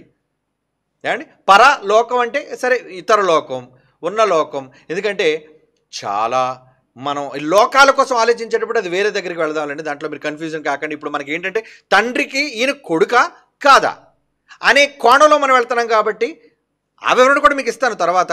కానీ దీనికి సంబంధించి ముందు మనం ఆలోచించి ముందుకు వెళ్ళాలి. ఓకే? ఉన్నతమైన లోకములో మహామహుడకు దేవుడు కుడిపార్శ్వమును కూర్చోడని. ఎక్కడ కూర్చోబెట్టాడండి? నా రైట్ సైడ్ కూర్చున్నానా, నా కుడి పక్కన కూర్చో అంటే దక్షిణ హస్తం, దక్షిణ బలం, కుడి బలం, కుడి భుజం అని దేనికంటారంటే దేనికైనా బలం మన కుడి చేయి కదండి వాడుతాం మెజారిటీ. అలాగని ఎడం చేయిలో బలం లేదని కాదు. అక్కడ ఏ పని చేయడానికే మనుష్యులు వాడేది కుడి ప్రక్క కాబట్టి, నాయన నా సమస్త బలం నువ్వే, నా సమస్తమైన దానికి ఆధారం నువ్వే, వారసుడు నువ్వే, కనుక నువ్వు ఎక్కడుంటావు, రా నా కుడి పక్క కూర్చో. అలాగని ఇప్పుడు ఎడం పక్క కూర్చోడం తప్ప? ఇక్కడ కుడి ఎడం అనే దానికోసం ఆలోచించకండి. అక్కడ ఆ పదప్రయోగం కుడి పార్శ్వమున కూర్చుండు అని అన్నాడు అంటే అధికారం, నాకు సంబంధించిన పూర్తి అధికారం, నా కుడి భుజం, నా కుడి బలం నువ్వే నాయనా అని ఆయనతో చెబుతున్నట్లుగా ఇక్కడ చెబుతున్నాడు. ఏలయనగా ఇప్పుడు చదవండి 5వ వచనం. మరలా ఈ విషయాన్ని ప్రస్తావిస్తున్నాడు చూడండి. ఎక్కడ కీర్తనల గ్రంథంలో చెప్పిన అదే విషయాన్ని, అది దావీదుతో అని అక్కడ మనం ముగించకూడదు. ఇక్కడ యేసు ప్రభు వారిని గురించి చెబుతూ పైనుంచి అంతా ఎవరి కోసం చెప్తున్నాడు? దినములంతమంది తన కుమారుని ద్వారా మనతో మాట్లాడని కొడుకు కోసం మాట్లాడుతూ వచ్చి 5వ వచనం అన్నాడు, ఎందుకనగా నీవు నా కుమారుడు, నేడు నేను నిన్ను కనియున్నాను అన్నాడు. చూడు మరలా అదే విషయం. నేడు ఒకరోజు, ఆయనకి సంబంధించిన ఒక రోజు, అది ఏ రోజు మనకు తెలియదు, ఆ డేట్ మనకు తెలియదు. నేడు ఆయనలో, నేడు ఆయనకున్నప్పుడు, ఆ లోకంలో మనం ఎవ్వరూ లేనప్పుడు ఆయన ఉన్నప్పుడు, నేడు నేను నిన్ను కనియున్నాను అని అన్నాడు. చూడండి, కనియున్నాను. ఇదియుగాక నేనెవరో కాదు, ఆయనకి నేను తండ్రిగా ఉండాలనుకుంటున్నాను, ఇకపోతే ఆయన నాకు కుమారుడై ఉండను అనియు దూతలతో ఎవరితోనూ చెప్పలేదు. అంటే కోటాను కోట్ల మంది దూతలున్నా వాళ్ళెవ్వరిని నేను కొడుకులుగా స్వీకరించలేదు, స్వీకరించను కూడా. కుమారత్వం బాగా వినండి. కుమారత్వము అనగానే ఒక తండ్రి నుంచి కుమారుడికి వచ్చే వారసత్వం, ఒక తండ్రి నుంచి కుమారుడికి వచ్చే అధికారం, ఒక తండ్రి నుంచి కుమారుడికి వచ్చే తత్వం. అంటే మన క్యారెక్టర్, మన డిఎన్ఏ, మన ఆలోచనలు, మన ఉద్దేశాలు, మన గుణాలు ఎవరికి వస్తాయి? ఏమండి? ఇరుగు పొరుగింటోళ్ళకి రావు. మనం ఎవరికైతే జన్మనిచ్చామో, మనం ఎవరినైతే వారసులుగా కన్నామో వాళ్ళకే కదండి వస్తాయి. కనుక ఆయన తత్వం యొక్క మూర్తిమంతమునయ్యుండి ఆయన యొక్క గుణాలలో నుంచి ఆయన ఉద్భవించిన వాడుగా ఎవరి కోసం అన్నాడట ఈ మాటలన్నీ కూడా? కొడుకైన యేసు ప్రభు వారిని గూర్చే హెబ్రీ పత్రిక 1వ అధ్యాయంలో రాయబడుతున్న సంపూర్ణమైన వివరణతో కూడిన విషయం అది. అవునా? ఎస్. అంటే క్రొత్త నిబంధన అనగానే మీరు ఏమనుకోవాలి? సర్వసత్యం. పాత నిబంధనలో ఒక నిలబడినా అది ఇంకా సంపూర్ణంగా ఇక్కడ ఇచ్చిన వివరణ అక్కడ ఉందా అండి? మీరు చెప్పండి. ఇప్పుడు క్రొత్త నిబంధనలో మనం చదివినంత వివరణ ఎక్కడుంది? హెబ్రీ పత్రిక కీర్తన గ్రంథం 2వ కీర్తన 7, 6, 7, 8 వచనాలు ఏముంది చెప్పండి? కనుక సర్వసత్యం అనేది సర్వసత్యము క్రొత్త నిబంధనలోనే వెతకాలి. సంపూర్ణ జ్ఞానం మనకి ఎక్కడ దొరుకుతుంది? ఇక్కడ మనం స్టాండ్ అవ్వాలి దేనికైనా.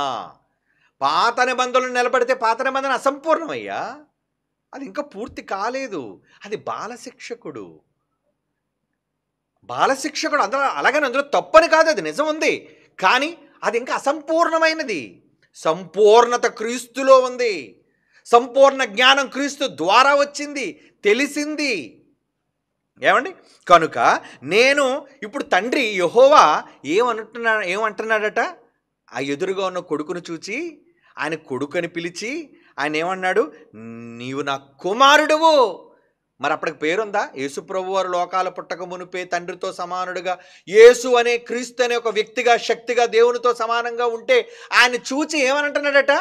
నేను నీకు తండ్రిగా ఉండాలనుకుంటున్నాను నాయన, నువ్వు నాకు కొడుకుగా ఉండాలి, నువ్వు నా కొడుకు, నేను నిన్ను కన్నాను. ఏమండి? అప్పటి వరకు ఇద్దరు స్నేహితులుగా ఉంటారండి. మీకు అర్థం కావడానికి చెప్తున్నాను. ఇద్దరు ప్రేమికులు స్నేహితులుగా ఉంటారు. అంటే ఏంటి? లవర్స్. ఏమండి? తర్వాత ఏమనుకుంటే తెలుసా? మన స్నేహం ప్రేమగా మారింది, మన ప్రేమ బంధంగా మారాలి. బంధంగా మారాలంటే ఏం చేయాలి? నువ్వు నేను పెళ్లి చేసుకోవాలి. నీకు అంగీకారమేనా? ఓకేనండి, నాకు అంగీకారం. అంటే ఇప్పుడు పెళ్ళి అయిన తర్వాత ఇప్పుడు ఏమవుతారు వాళ్ళిద్దరూ? పెళ్ళి అనే సంభోగం వాళ్ళిద్దరి మధ్య జరిగిన తర్వాత, వాళ్ళిద్దరూ ఏకదేహం అయిన తర్వాత వీళ్ళిద్దరూ స్నేహితులు అవుతారా? ఏమవుతారు చెప్పండి? భార్య భర్త. అవునా? సంబంధం మారిందా? అంటే భార్య అని ఎప్పుడు సంబోధిస్తావు? స్నేహితులుగా ఉన్నప్పుడు నువ్వు భార్యను సంబోధిస్తే బాగుంటుంది. అది ఏమండి? పెళ్ళి కాకుండా భర్త అంటే సంబోధిస్తే బాగుంటుందా? కాదు కదా. ఎప్పుడు భర్త అనాలి, ఎప్పుడు భార్య అనే ఆ పదం ఎప్పుడు అప్లై అవుతుందంటే, వివాహం అనే పవిత్ర బంధం మీ మధ్య ఉంటేనే ఈయన భర్త, ఆమె భార్య. ఇది మీకు అర్థమైతే అప్పటి వరకు దేవుళ్ళుగా ఒకవేళ నువ్వు అన్నట్టుగా ఉన్నారు అని అనుకున్నా, కొడుకుగా అన్నప్పుడు ఇదేంటి? నేను నీతో సమానుడైన దేవుడైనప్పుడు నువ్వు నాకు డాడీ అయిపోవడం ఏంటి?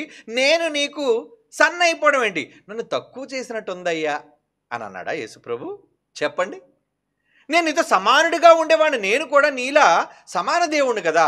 అక్కడికి ఏదో తండ్రి అంటే నువ్వు గొప్పోడివి, కొడుకంటే ఏదో కనబడినవాడిగా నేను ఉండడం ఏంటి? ఇది కరెక్ట్ కాదు అని యేసుప్రభు ఏమి చెప్పలేదు. అంటే ఇద్దరి మధ్య ఒక రిలేషన్, ఒక బంధం అనేది ఉంది. భార్య భర్త అని పిలవడానికి ఒక బంధం ఎలాగైతే ఉంటుందో, తండ్రి కుమారుడు అనే వాళ్ళ మధ్య బంధం ఏంటి? సంబంధం, కుటుంబం, వన్ ఫ్యామిలీ. అంటే అప్పటి వరకు నేను యేసు ప్రభువుగా ఉన్న నేను ఇక మీదట మిమ్మల్ని డాడీ, నాన్న. ఎందుకంటే మీరు అన్నారు, ఏమన్నారు? నువ్వు నా కుమారుడివి. చదవండి ఆ మాట, 5వ వచనం. నీవు నా కుమారుడువు, నేడు నేను నిన్ను కని ఉన్నాను అని కనకుండా అన్నాడు అనుకోండి తండ్రి. నువ్వెక్కడ నన్ను కన్నావు? నేను కూడా నీలా స్వచ్ఛమైన ఒక దేవుణ్ణి, సంపూర్ణమైన దేవుణ్ణి, సర్వజ్ఞానం కలిగిన దేవుణ్ణి, నువ్వు నన్ను కనడం ఏంటయ్యా? ఈ మాటకు నేను ఒప్పుకోను అని యేసుప్రభు వారు ఎదిరించారా? మరి ఎదిరించకుండా తలదించి తాళి కట్టించుకుందంటే పెళ్ళి ఇష్టమా కాదా? చెప్పండి. పెళ్ళి ఇష్టమని ఒక తాళి కట్టించుకుంది అంటే భర్తగా ఆయన స్వీకరిస్తున్నట్టా కాదా? నీకు లోబడి ఉంటాను అని ప్రమాణం చేసినట్టా కాదా? ఇది నిజమైతే యేసు ప్రభు అరుపోని సహోదరులు అనేక మంది అనుకుంటున్నట్లుగా ఏది లేకముందు ముగ్గురు దేవుళ్ళు సమానమైన శక్తులతో ఉన్నప్పుడు, హైందవుల బ్రహ్మ విష్ణు మహేశ్వరులాగా తండ్రి యేసు పరిశుద్ధాత్మ ఉన్నప్పుడు, తండ్రి అయిన యెహోవా యేసుప్రభుని చూసి నేను ఇప్పుడు డాడీ అయిపోదాం అనుకున్నాను, నువ్వు మాత్రం నాకు కొడుకు అయిపోవాలంటే ఇదేంటిది? అంతకే అవసరమైతే నేను డాడీగా ఉంటాను, నువ్వు కొడుకుగా ఉండు అని అనాలి. ఎందుకంటే మనుషుల్లో మనలో అభిప్రాయాలాగే కదండి ఉంటాయి. ఇటు అక్కడికి ఏదో నువ్వు తండ్రి అయిపోతావట, నేనేటో కొడుకుని అయిపోతాను. ఆయన నువ్వు నన్ను కండవేంటయ్యా? నేనెప్పుడు నీకు పుట్టాను? ఈ కన్నడం అనే పదం వద్దు, వాడొద్దు అని యేసుప్రభు వారు కౌంటర్కి వేయాలి. కానీ యేసుప్రభు వారు భూమి మీదకి వచ్చిన తర్వాత యాక్సెప్టెడ్, అంగీకరిస్తున్నాను నేను, ఎస్ నాకు అంగీకారమే. ఎందుకంటే నువ్వు తండ్రివి, నన్ను కన్నావు, నేను కొడుకుని, నీకు లోబడి ఉంటాను. యేసుప్రభు వారు ఒప్పుకున్నారండి. అదే చదవండి ఆ మాట. నీవు నా కుమారుడవు, నేడు నేను నిన్ను కనియున్నానని, నేను ఆయనకు తండ్రినయ్యుందునని, ఆయన నా కుమారుడయ్యుండునని ఆ రోజు చెప్పాడే. ఎక్కడ చెప్పాడు? కీర్తన గ్రంథం 2లో చెప్పాడే. అప్పటికి ఇంకా యేసుప్రభు భూమి మీదకి వచ్చాడా? చెప్పండి. అప్పుడు యేసుప్రభు భూమి మీదకి వచ్చాడా? రాలేదు. రాకముందే దేవుడు ఆ మాట అతనితో అన్నప్పుడు అతడు అంగీకరించబట్టే కదా భూమి మీదకి వచ్చాడంటే ఆయన మాటల్లో నిజం ఉందనా అబద్ధం ఉందనా? నిజం. యేసుక్రీస్తు వారు ఈ మాటను యాక్సెప్ట్ చేశారు అంటే, అంగీకరించారంటే, అవునయ్యా నేను తండ్రిగా నేను అంగీకరిస్తున్నాను, నువ్వు నన్ను కన్నావు అని నేను అంగీకరిస్తున్నాను, నేను నీకు కొడుకును అని నేను అంగీకరిస్తున్నాను, నేను నీకు లోబడతానని మాటిస్తున్నాను అని ఒప్పుకొని భూమి మీదకి వచ్చాడు. కనుక ఈయన కొడుక? ఇక్కడ కొడుకు అని ఉంది కానీ ప్రాచీన ప్రతుల్లో కొడుకు లేదండి, దీని అర్థం అది కాదండి, భావం అది కాదండి అని చెప్పకూడదు సోదరులారా. ఏమండి? ఎందుకంటే చాలామంది తెలుగులో ఉన్న ఈ భావం మనకు అక్షరాల్లో స్పష్టంగా అర్థమవుతుంది. పోనీ తెలుగులో ఏదో తప్పు రాశారు. ఈ హిబ్రూ పత్రిక క్రొత్త నిబంధన కదండి, దీని ప్రాచీన పత్రిక ఏది, ప్రాచీన భాష ఏది? గ్రీకు భాష. పోనీ గ్రీకు భాషలో ఏముందో ఒకసారి చూద్దామా? ఏనైనా ఒకసారి గ్రీకు భాషలో ఒకసారి చూపించు పిల్లల కోసం, మనకు అలాగా భాష రాదులేండి. ఏమండి? మీలో ఒకళ్ళు గ్రీకు భాష తెలిసిన పండితులు ఉంటే మీ అందరికీ కృతజ్ఞతలు, ధన్యవాదాలు. ఏమండి? నేను నిజంగా గ్రీకు భాష పండితుడిని కాదు, గ్రీకు భాష ప్రవీణుడు అంతకన్నా కాదు. ఇక్కడ ఏమంటున్నాడు చూడండి, ఆరో వచనంలో అన్నమాట హెబ్రీ పత్రిక. ఈ మాట చెప్పి నువ్వు నా కొడుకువి, నేను నీ తండ్రిని అన్న తర్వాత 6వ వచనంలో, మరియు ఆయన భూలోకమునకు ఆది సంభూతిని మరలా రప్పించినప్పుడు, భూలోకమునకు ఆది సంభూతుడు సంభవం అంటే ఏడు తెలుసా అండి? సంభూతుడు. ఎస్, చూడండి, ఇది కాదండి, సంభవం అంటే ఆయన ఇక్కడ ఆ మాట మీకు చూపిస్తాను, ఒకసారి మీరు చదువుదాం, ఒకసారి ఆ మాట చదువుదాం. హెబ్రీయులకు రాసిన పత్రికలో ఏమండి, 1వ అధ్యాయం 6వ వచనం కదండి మనం చదువుతున్నాం. ఈ 6వ వచనంలో అక్కడ ఆది సంభూతిని అనే దగ్గర ఇంగ్లీష్ బైబిల్ ఏముందో తెలుసండి? First begotten. సంభవం చూపించారు, వెరీ గుడ్, లైన్లోకి వచ్చారు వీళ్ళు, థ్యాంక్ యూ. సంభవం అంటే ఏంటి? Origin, birth, production. అంటే ఆ పదం యొక్క మూలార్థాలు ఏంటది? సంభవించటం అంటే ఆది సంభూతుడు, ఆదిలో సంభవించినవాడు, ప్రారంభంలో పుట్టినవాడు. సంభవం అంటే పదాలకు అక్షరం అండి. ఏంటది? బర్త్ అనే పదం కూడా ఉంచండి. అంటే దాని అర్థం ఏంటంటే పుట్టటం. సంభవించటం అంటే పుట్టటం. ఆది సంభూతుడు అంటే ఆదిలో పుట్టటం. అర్థమైందా మీకు? ఓకే, అది కూడా మీకు చూపిస్తాను. ముందు ఇది రండి, ఇప్పుడు చదవండి. ఇప్పుడు హెబ్రీ పత్రిక 1వ అధ్యాయం 6వ వచనం. ఆ కుమారుడుగా చెప్పిన వ్యక్తిని, ఆ కరుణ యేసు ప్రభు వారిని ఆయన ఏమన్నాడండి? ఏమని మాట్లాడుతున్నాడు ఆయన? మరియు ఆయన అంటే యెహోవా ఆ భూలోకమునకు ఆది సంభూతుడు, మొదట్లో కన్నాడే, నేను నేడు నిన్ను కన్నాను, నీవు నా కుమారుడవై ఉంటాను అని ఆ వ్యక్తిని భూలోకమునకు మరలా రప్పించినప్పుడు అన్నాడు. మరలా అంటే ఈ మాట రాసేటప్పుడు అప్పటికి వచ్చేసాడు లేదా? వచ్చి వెళ్ళిపోయాడు. మరలా ఆయన రప్పిస్తాడు. మరలా రప్పించినప్పుడు దేవదూతలందరూ ఏం చేయాలటండి? ఆయనకు నమస్కారం చేయవలనని చెప్పుచున్నాడు. కమాన్, సెల్యూట్. ఏమండి? ఆగస్టు 15 నాడిని ఎర్రకోటలో సైన్యం అంతా కవాతు తీస్తుంటుంది కదండి. కవాతు ఇచ్చేటప్పుడు ఆ వందనాన్ని ఎవరు స్వీకరిస్తారనుకున్నారు? President of India. అవునా? President of India. అక్కడ ఎవరుంటారు? Prime minister of India. అందరూ ఉంటారు అక్కడ. వాళ్ళందరికీ కూడా వాళ్ళు సెల్యూట్ చేస్తారు.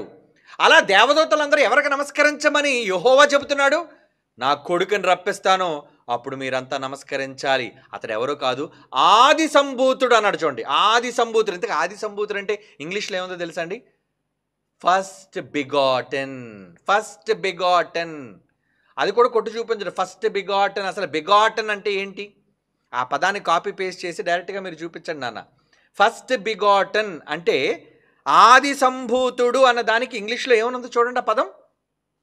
ఫస్ట్ బిగాటన్ అనగానే కన్నవాడు, కొడుకుతోనే ఆ పదాన్ని ప్రయోగిస్తారు. అందరినీ మీరు కొడుకుగా మనం సంబోధించలేం కదండి. ఏమండి?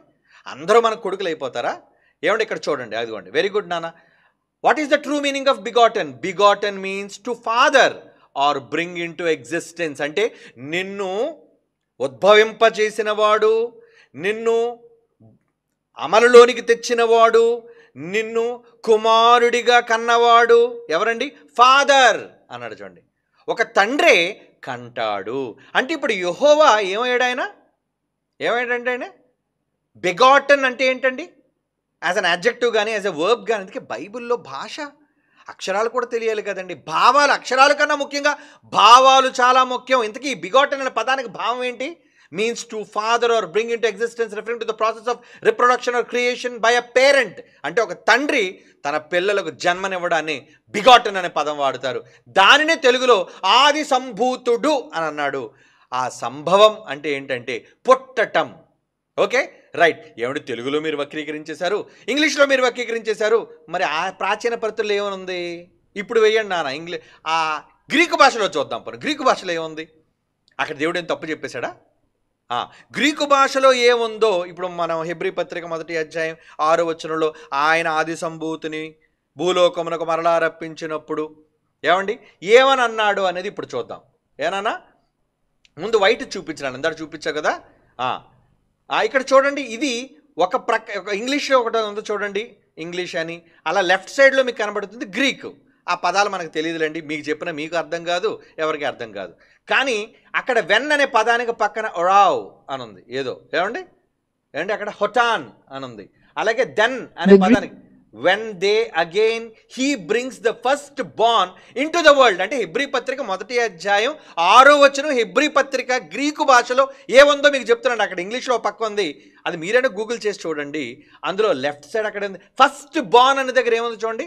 ఫస్ట్ బార్న్ అంటే మొదట పుట్టినవాడు, జ్యేష్ఠ కుమారుడు, తొలిచూలు కుమారుడు. ఫస్ట్ బార్న్ దగ్గర ప్రోటోటోకాన్ అంటే అక్కడ ఏమన్నట్టు అందుకే రౌండ్ చేశారు చూడండి. అంటే దేవుడు ఆది సంభూతుడిని భూమి మీదకి రప్పించినప్పుడు అక్కడ ఆది సంభూతుడు ఆదిలో పుట్టినవాడు, మొదట పుట్టినవాడు అని బైబిల్లో ఉంది. తెలుగు బైబిల్లో, ఇంగ్లీష్ బైబిల్లో కూడా అదే చదివాం. గ్రీకు బైబిల్లో ఏముందంటే ఫస్ట్ బార్న్కి ఏమని ఇచ్చాడు చూడండి, ప్రోటోటోకాన్. ఇప్పుడు అదేనా, ఇది గ్రీక్ బైబిలే కదా. ఓకే, ఇప్పుడు ప్రోటోటోకాన్కి the Greek word for first born, తొలిచూలు కొడుక్కి అర్థం ఏంటో తెలుసా అండి? Prototokos, which literally means first born and is derived from the protos. ప్రోటో అంటే ఏంటంటే మొదట. Greek word for firstborn is prototokos. This term can refer to the firstborn child in a family, but in a biblical context, it often signifies preeminence, rank, or priority rather than just birth order. Okay, thank you, Nana. ఏమండి అంటే భాషల వెనుకున్న అర్థం, ఈ అర్థంలో Greek చూసాం, Hebrew చూసాం. ఏమండి పోనీ హిబ్రూ కూడా చూస్తారు. హిబ్రూ కూడా ఏముంది, ఇప్పుడు కొట్టండి. హిబ్రూ భాషలో ఒకవేళ మీరు కొట్టినా అవే వస్తాయి. ఇక టైం లేదు దానికోసం, ఆలోచించొద్దు ఇవన్నీ చూపించడానికి. ఏమండి Hebrew word for first born is bekhor. అది హిబ్రూలో ఉంటుంది. The Hebrew word for firstborn is bechor. This term derived from the root word. Okay వదిలేండి. అంటే మీరు హిబ్రూ భాషలోకి వెళ్ళినా, గ్రీకు భాషలోనికి వెళ్ళినా, తెలుగులోనికి వచ్చినా, ఇంగ్లీష్లోనికి వెళ్ళినా, ఎందులోకి వెళ్ళినా ఆది సంభూతుడు అనే పదం యేసు ప్రభు వారికి ప్రస్తావించబడింది. ఇంతగా ఆది సంభూతుడు అంటే ఏమని అర్థం? అక్కడ మొదట పుట్టినవాడు. అందుకే దేవుడు ఏమన్నాడు? నువ్వు నా కుమారుడవు, నేడు నేను నిన్ను కన్నాను. ఫస్ట్ బార్న్, నాకు పుట్టిన తొలిచూలు కుమారుడవయ్యా నువ్వు, నా మొదటి కొడుకువు నాయన నువ్వు, నా తొలి సంతానం నాయన నువ్వు. అంటే మన సంతానం కామా? ఏమండి మన సంతానం కాదా? సామెతల గ్రంథం 8వ అధ్యాయం 22 చూడండి. మరలా మనం పాత నిబంధనలోనికి వెళుతున్నాం, క్రొత్త నిబంధనలోకి వస్తున్నాం. సర్వ సత్యాన్ని మనం వెతుకుతున్నాం. ఏదైనా బైబిల్ బేస్. క్రొత్త నిబంధనలోని భావాలను మనం వెలికి తీస్తున్నాం. అక్షరాలు మాత్రమే కాదండి, అక్షరాలు వెనుకొని అర్థం దేవుడు చెప్పేశాడు. ఇంతకు అక్షరాల్లో ఉన్నది నిజమేనా? ఎస్, దేవుడు అన్నాడు అన్న మాట ప్రకారంగా ఆయన ఏ విధంగా చూస్తున్నాడండి? ఏ విధంగా చూస్తున్నాడు ఆయన? అవును, అలాగే చూస్తున్నాడు ఆయన. రైట్, చదువుతామండి ఈ మాట. సామెతల గ్రంథం 8వ అధ్యాయం 22వ వచనం. పూర్వకాలమందు తన ప్రారంభంలో తన కార్యములో ప్రథమమైన దానిగా యెహోవా నన్ను కలుగజేశాను. ఏమండి నన్ను అమలులోనికి తీసుకొచ్చాడు. అంటే కనడం అనగానే 9 నెలల కడుపు నొప్పులు బయటికి రావటం అనేది మనకు తెలిసిన విధానం. ఏమండి మరి మొక్కలు కూడా కంటాయా? మొక్కలు కూడా కంటాయి. మరి వాటికి నొప్పులు 9 నెలలు. ఏమంటే ఒక మొక్క నుంచి మామిడికాయ వచ్చింది, మరి మొక్క కంటేనే కదా వచ్చింది. అది ఒక మొక్క నుంచి ఒక మామిడి చెట్టు నుంచి మామిడికాయ పుట్టిందండి, పుట్టిందా లేదా? మరి ఒక గులాబీ మొక్క నుంచి గులాబీ పువ్వు పూసింది, పుట్టింది, వచ్చింది. అంటే దానిలో నుంచి వచ్చినట్టే కదా. అలాగే దేవునిలో నుంచి ఎవరు వచ్చారట? దేవుడే ఒప్పుకున్నాడు. ఎప్పుడో కీర్తన గ్రంథంలో రాయించాడు. దాన్ని మరలా క్రొత్త నిబంధనలో యేసుప్రభు ద్వారా కన్ఫర్మ్ చేశాడు. ఎందుకంటే యేసుప్రభు ఆయన్ని తండ్రి అని పిలిచాడు. నువ్వు నా తండ్రి అని ఆయన అన్నాడు. అంటే ఈయన ఒప్పుకున్నాడు, దానికి అంగీకరించాడు. ఆ బంధానికి సమాన దేవుడైతే ఈయన బంధానికి అంగీకరించడానికి వీల్లేదు. ఒకళ్ళు నేనే నిజంగా దేవుని స్థానంలో ఉన్నాను అనుకోండి, ఏమండి, నా కుమారుడు నిజంగా యేసుక్రీస్తు వారి స్థానంలో ఉన్నారనుకోండి, ఇద్దరు సమానులైనప్పుడు అడుగుతారు యేసుప్రభు వారు, నేను నీకు ఎందుకు లోబడాలి, నేను ఎందుకు నీకంటే తక్కువ దేవుడుగా నేను ఎందుకు ఉండాలి, కొడుకంటే తక్కువ వాడే కదా, నువ్వు కన్నవాడు ఏంటి, నేను కనబడిన వాడిని ఏంటి, అంతేనా? అంటే తండ్రి కంటూ ఒక ప్రత్యేకత బైబిల్లో ఉంది, మర్చిపోకండి అని. ఈ మాట నేను అనటం లేదండి, ఒక మాట చూపించి ఇక్కడికి వస్తాను నేను. తండ్రి అనే దానికి యేసుప్రభు ఎంత top most priority, high priority ఇచ్చాడో అన్నది ఆయన మాటల్లోనే మనం విందాం. బైబిల్లో ఆయన వ్రాయించాడు ఏమని, ఎవరిని తండ్రిగా పిలవమన్నాడో చూస్తారా ఒకసారి. సువార్తల్లో, ఏమండి, సువార్తల్లో ఆయన మాట్లాడుతూ ఒకానొక సందర్భంలో మత్తయి సువార్త 23వ అధ్యాయం చూడండి. మత్తయి సువార్త 23వ అధ్యాయం 9వ వచనం. మత్తయి సువార్త 23వ అధ్యాయం. ఎవరు మాట్లాడుతున్నారు? మళ్ళీ ఈ మాట ఒకవేళ అపార్థం చేసుకుంటారేమో సోదరులారు, అపార్థం చేసుకోకండి. ఆవేశాలకు తావులేదు, ఎవరి మీద కోపాలు పడకండి, దీర్ఘంగా ఆలోచించండి, నచ్చకపోతే వదిలేయండి. మేము మీ మీద రుద్దటం లేదు. మేమైతే ఏ విధంగా ఆలోచన చేసాం అన్నది మా ఆలోచన విధానాన్ని మీకు చెబుతున్నాం అంతే. ఇదేదో మా సిద్ధాంతం కాదు, మా బోధ కాదు. వాక్య బోధే మన బోధ, వాక్య విధానమే మన విధానం కావాలి. కనుక ఇక్కడ ఈ మత్తయి సువార్త 23వ అధ్యాయం 9వ వచనంలో ఏమండి ఎవరు మాట్లాడుతున్నారు? ఇక్కడ యేసుప్రభు వారే మాట్లాడుతున్నారు. అది సందర్భం. ఏమని మాట్లాడుతున్నారు? మరియు భూమి మీద ఎవనికైనాను తండ్రి అని పేరు పెట్టవద్దు. ఎవరంటున్నారు ఈ మాట? యేసుప్రభువే. ఎవరిని అంటే ఎవరని పిలవకూడదట? తండ్రి అని పిలవకూడదట అండి. ఏంటి తండ్రి కంటే అంత ప్రత్యేకత ఉందా? తండ్రి అంటే, తండ్రి తత్వం అంటే అంత గొప్పది, తీసి పడేకండి. తండ్రి అనగానే తండ్రిలేండి. ఏంటి తండ్రి? తండ్రి అనే దానికి వాల్యూ ఉంది, తండ్రి అనే దానికి ప్రాముఖ్యత ఉందని యేసుప్రభు చెప్తున్నాడు. యేసుప్రభు మాట నమ్మరా? నమ్మండారా? యేసుప్రభు మాట నమ్మండారా? మనం యేసుప్రభు మాటలు నమ్మే కదా రక్షణ మనలోనే వచ్చాం. ఆయన మాటనే తృణీకరిస్తే ఎలాగర్రా? యేసుప్రభు మాటనే మీరు కాదంటే ఎలా చెప్పండి? ఇప్పుడు యేసుప్రభు దేనికి ప్రాధాన్యత ఇస్తున్నాడు అనేది ఆయన స్వయం మాటల్లో చూడండి. భూమి మీద ఎవనికైనాను తండ్రి అని పేరు పెట్టవద్దు, ఒక్కడే మీ తండ్రి, అది నేనే అన్నాడా? ఏమండి, ఒక్కడే మీ తండ్రి, ఆయన. నేను కాదు. నన్ను తండ్రి అనేసుకోకండి, నన్ను డాడీ అని పిలవకండి, ప్లీజ్ నన్ను పిలవకండి సుమా. ఎవరు? ఆయన ఎక్కడున్నాడట? పరలోకమందున్నాడు. ఎంత క్లారిటీ ఇచ్చాడు, ఎంత ఎక్స్ప్లెనేషన్ ఇచ్చాడు ఆయన. సర్వసత్యం మరలా చెప్తున్నాను. పాత నిబంధనలో యెహోవా, క్రొత్త నిబంధనలో తండ్రి. యెహోవా అన్న పేరు కొత్త నిబంధనలో ఎక్కడ యేసుప్రభు వారు యెహోవా యెహోవా యెహోవా అని పలకలేదు. ఏమండి, ఇక్కడ ఏమని పలుకుతున్నాడు చూడండి. ఆయన ఏమని పలుకుతున్నాడు? ఆయన అసలు భూమి మీద మీరు ఎవరిని తండ్రి అని పిలవడానికి వీల్లేదు. ఏమండి, నిజంగా యేసుప్రభుకి నచ్చకుండానే వచ్చాడు అనుకుందాం. బాగా వినండి. మనకు నచ్చినప్పుడు మన మాటల్లోంచి ఏం బయటపడిపోతాయి? ఏమండి, ఒక వ్యక్తి నచ్చలేనప్పుడు నచ్చనట్టే కిట్టనట్టే మనం మాట్లాడతాం, అంతేనా? ఎలా మాట్లాడతాం? బాగున్నారు కదండి, ఆయన చాలా బాగున్నారులేండి, కానీ ఆ మీసం బాగాలేదు కదండి, ఆ జుట్టు బాగాలేదు కదండి, ఆ డ్రెస్ బాగాలేదు కదండి. అంటే మనం వంక పెట్టాలి అనుకుంటే నచ్చలేనప్పుడు దేనికైనా వంక పెడతాం మనం.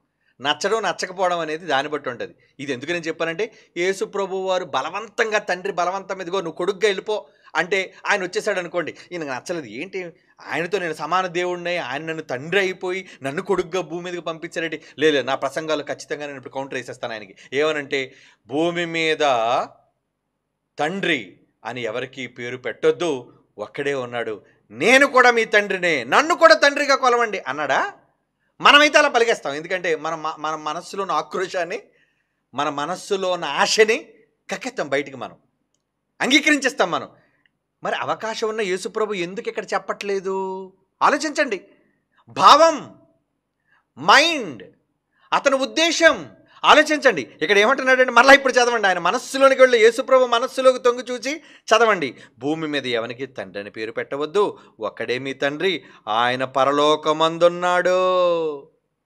అంటే పరలోకమందున్న వ్యక్తినే తండ్రిగా మీరు గుర్తించాలి. భూమి మీద ఎవరిని తండ్రులని పిలవద్దు, గుర్తించకండి. అంటే తండ్రి అన్నదానికి యేసుప్రభు వారు యాక్సెప్ట్ చేశారా లేదా? యేసుప్రభు వారు తండ్రి తత్వాన్ని అంగీకరించారా లేదా? అంగీకరించారు. తండ్రి తత్వాన్ని ఆయన అంగీకరించారు. ఆయన అంగీకరించారు కాబట్టే ఏమండి ఆయన పరలోకమందున్న దేవునిని యెహోవాని తండ్రి అని పిలిచాడు. మీరు నా తండ్రి, మీరు మాత్రమే తండ్రి, ఇక ఎవ్వరిని తండ్రి అని పిలవకూడదు తండ్రి అని ఆయనను సంబోధిస్తున్నారు యేసుక్రీస్తు వారు. ఓకే, ఇప్పుడు ఇక్కడికి రండి. సామెతల గ్రంథం, పూర్వకాలమందు తన సృష్టి ఆరంభములో ప్రథమమైన దానిగా యెహోవా నన్ను కలుగజేసెను. ఏమండి, అనాది కాలం మొదలుకొని మొదటి నుండి భూమి ఉత్పత్తి అయిన కాలం పూర్వము నేను నియమింపబడి తిని, ప్రవాహ జలములు లేనప్పుడు, నీళ్లతో నిండిన ఓటలు లేనప్పుడు నేను పుట్టి తిని. 25వ వచనం, పర్వతములు స్థాపింపబడక మునుపు, కొండలు పుట్టక మునుపు, భూమిని తన మైదాములో ఆయన చెయ్యక మునుపు, నేను మట్టిని రవంతియు సృష్టింపబడక మునుపు నేను పుట్టి తిని. ఒకళ్ళ జ్ఞానమే ఘోషిస్తుంది. ఇందుకు యేసుప్రభు వారిది ఏమండి, ఆయన కూడా జ్ఞానముగా పిలువబడ్డాడు కదా. ఎస్, ఆయన కూడా జ్ఞానమే. క్రీస్తు ఎవరనుంది? దేవుని జ్ఞానమును దేవుని శక్తియునై ఉన్నాడు. ఒకళ్ళు పుట్టలేదే అనుకోండి, భూమి మీదకి వచ్చిన తర్వాత ఎందుకు పోను? సామెతల గ్రంథం 8వ అధ్యాయం 22 పోను అంగీకరించొద్దు. మనం పుట్టితిని అనే పదం ఉంది కాబట్టి ఆయన పుట్టాడు అన్న విషయాన్ని అంగీకరించిన వాళ్ళు మాకు వద్దంటారు, రెఫరెన్స్ వద్దంటారు. ఎందుకంటే పుట్టితిని అని క్లియర్గా ఉంది కాబట్టి. పుట్టితిని అంటే నేను జన్మించాను, వచ్చాను అనే కదా. కానీ మరి కుమారుడు అన్న దానికి ఎప్పటివరకు మీరు గ్రీకులో చూశారు, హిబ్రూలోని సర్వసత్యంలోని చూశారు. హిబ్రూ 5లో కావచ్చు, ఏమండి హిబ్రూ 1లో కావచ్చు, అపోస్తలుల కార్యాలు 13:33లో కావచ్చు, హెబ్రీ కీర్తన గ్రంథం 2, 6, 7, 8 వచనాల్లో కావచ్చు. ఆ మాటలే కదా అక్కడ కూడా ప్రస్తావించబడ్డాయి. అక్కడ తండ్రిని ఒప్పుకున్నాడు, కొడుకుని ఒప్పుకున్నాడు. అంటే పోని సామెతలు అనేది పక్కన పెట్టదు, అది కూడా మనకు అవసరం లేదు. ఏమండి, వదిలేద్దాం. ఎందుకంటే మరి వీళ్ళు అంగీకరించరు కదండి. మేమైతే దాన్ని మనస్ఫూర్తిగా జ్ఞానము కాబట్టి ఆయన పుట్టాడు, ఆయన కూడా ఆది సంభూతుడు. క్రొత్త నిబంధనలు ఏముంది? ఆది సంభూతుడు అంటే ఆదిలో ఉద్భవించిన వాడు. అందుకనే ప్రథమమైన దానిగా ఆయన నన్ను పుట్టించెను అనే పదం ఉంటుంది చూడండి. ప్రథమమైన అది చూపించడానికే ఇది మీకు ఇక్కడ నేను చూపించాను. ఎక్కడ చూడండి ఆ మాట. సామెతల గ్రంథంలో 8వ అధ్యాయము 22, పూర్వకాలములో సృష్టారంభమున తన కార్యములో ప్రథమమైన దానిగా యెహోవా నన్ను కలుగజేశాను. అంటే నేను ఉద్భవించడానికి, ఆయన నన్ను కలుగజేయడానికి, అంటే కలుగజేశాడంటే చేతులతో చేశాడు కాబట్టి కనలేదు అనేది అనకండి. భాష్యం, భావం క్రొత్త నిబంధనలు ఏం చెబుతుందంటే ఆయన తండ్రి, ఈయన కుమారుడు. నేడు నేను నిన్ను కన్నాను, నిన్ను భూమి మీదకి ఆది సంభూతుడిగా నేను రప్పిస్తున్నాను. ఆది సంభూతుడిని నేను మరలా రప్పిస్తాను. ఆది సంభూతుడు అంటే ప్రారంభంలో పుట్టినవాడు ఆయనే. దేవునికి ప్రథమ కుమారుడుగా, దేవునికి తొలిచూలు కుమారుడు కదా, ఫస్ట్ బోర్న్ అని ఇవన్నీ చదివారు కదండి. పోనీ గ్రీకు భాషలో ఉన్నది కూడా మీరు చదివారు కదా, ప్రొటోటోకోస్ అని చదివారు కదండి. అంటే ఆ భాష, ఆ మాటలను మీరన్నారు కాబట్టి చూపించాను, లేదంటే మాకు ఆ భాషతో గ్రీకు భాషతో సంబంధం లేదు. ఏమండి, ఏదైనా భావమే మాకు కావాలి. అంటే ఏ భాషలోనికి వెళ్ళినా భావయుక్తంగా మనం ఆలోచిస్తే తండ్రికి ఆయన కుమారుడుగానే ప్రస్తావించబడుతుంది. అంటే కుమారుడుగా తన్ను తాను వెల్లడించుకోవటంలో, ఏమండి ఆయన తన్ను తాను చూపించుకోవటంలో బైబిల్లో రాయబడిన క్రొత్త నిబంధనలోని సర్వసత్యంలోని మాటలది. యాకోబు పత్రిక 1వ అధ్యాయం 18వ వచనం చదవండి. ఇప్పుడు యాకోబు పత్రిక 1వ అధ్యాయం 18వ వచనం. యాకోబు పత్రిక 1వ అధ్యాయం 18 అండి.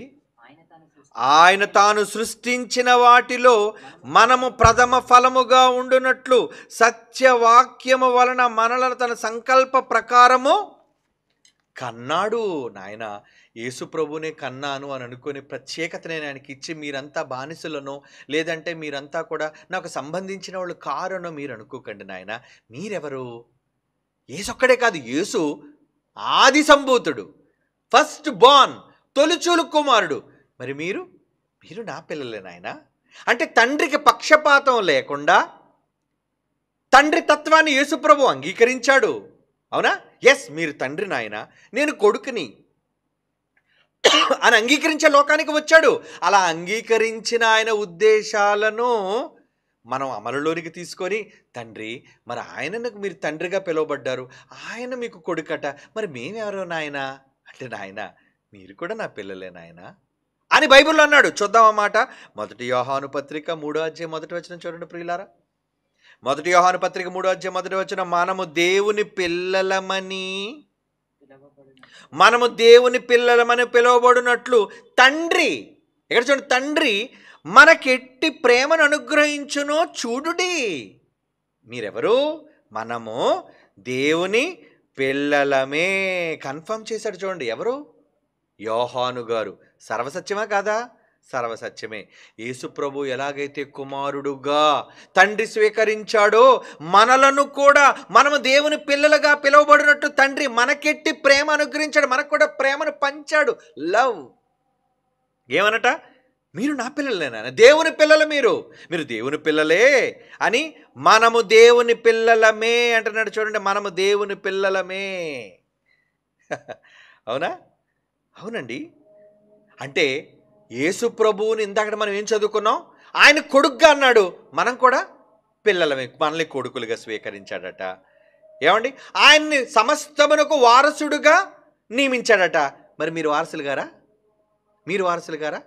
ఎస్, మనకి కూడా వారసత్వాన్ని ఇచ్చాడు. చూద్దాం అన్నమాట. యాకోబు పత్రిక 2వ అధ్యాయం 5వ వచనం. ఏమండి? ఈ చాలా టైం అయింది కదా, మొదటి భాగాన్ని ముగించుకుందాం. ఇంకా చాలా సబ్జెక్ట్ ఉంది.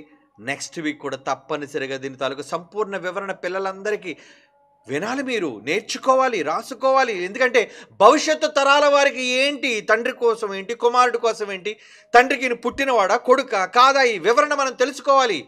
నేను ఇప్పటివరకు చెప్పింది ఓన్లీ 20% అండి. ఇంకా 80% సబ్జెక్ట్ ఉంది.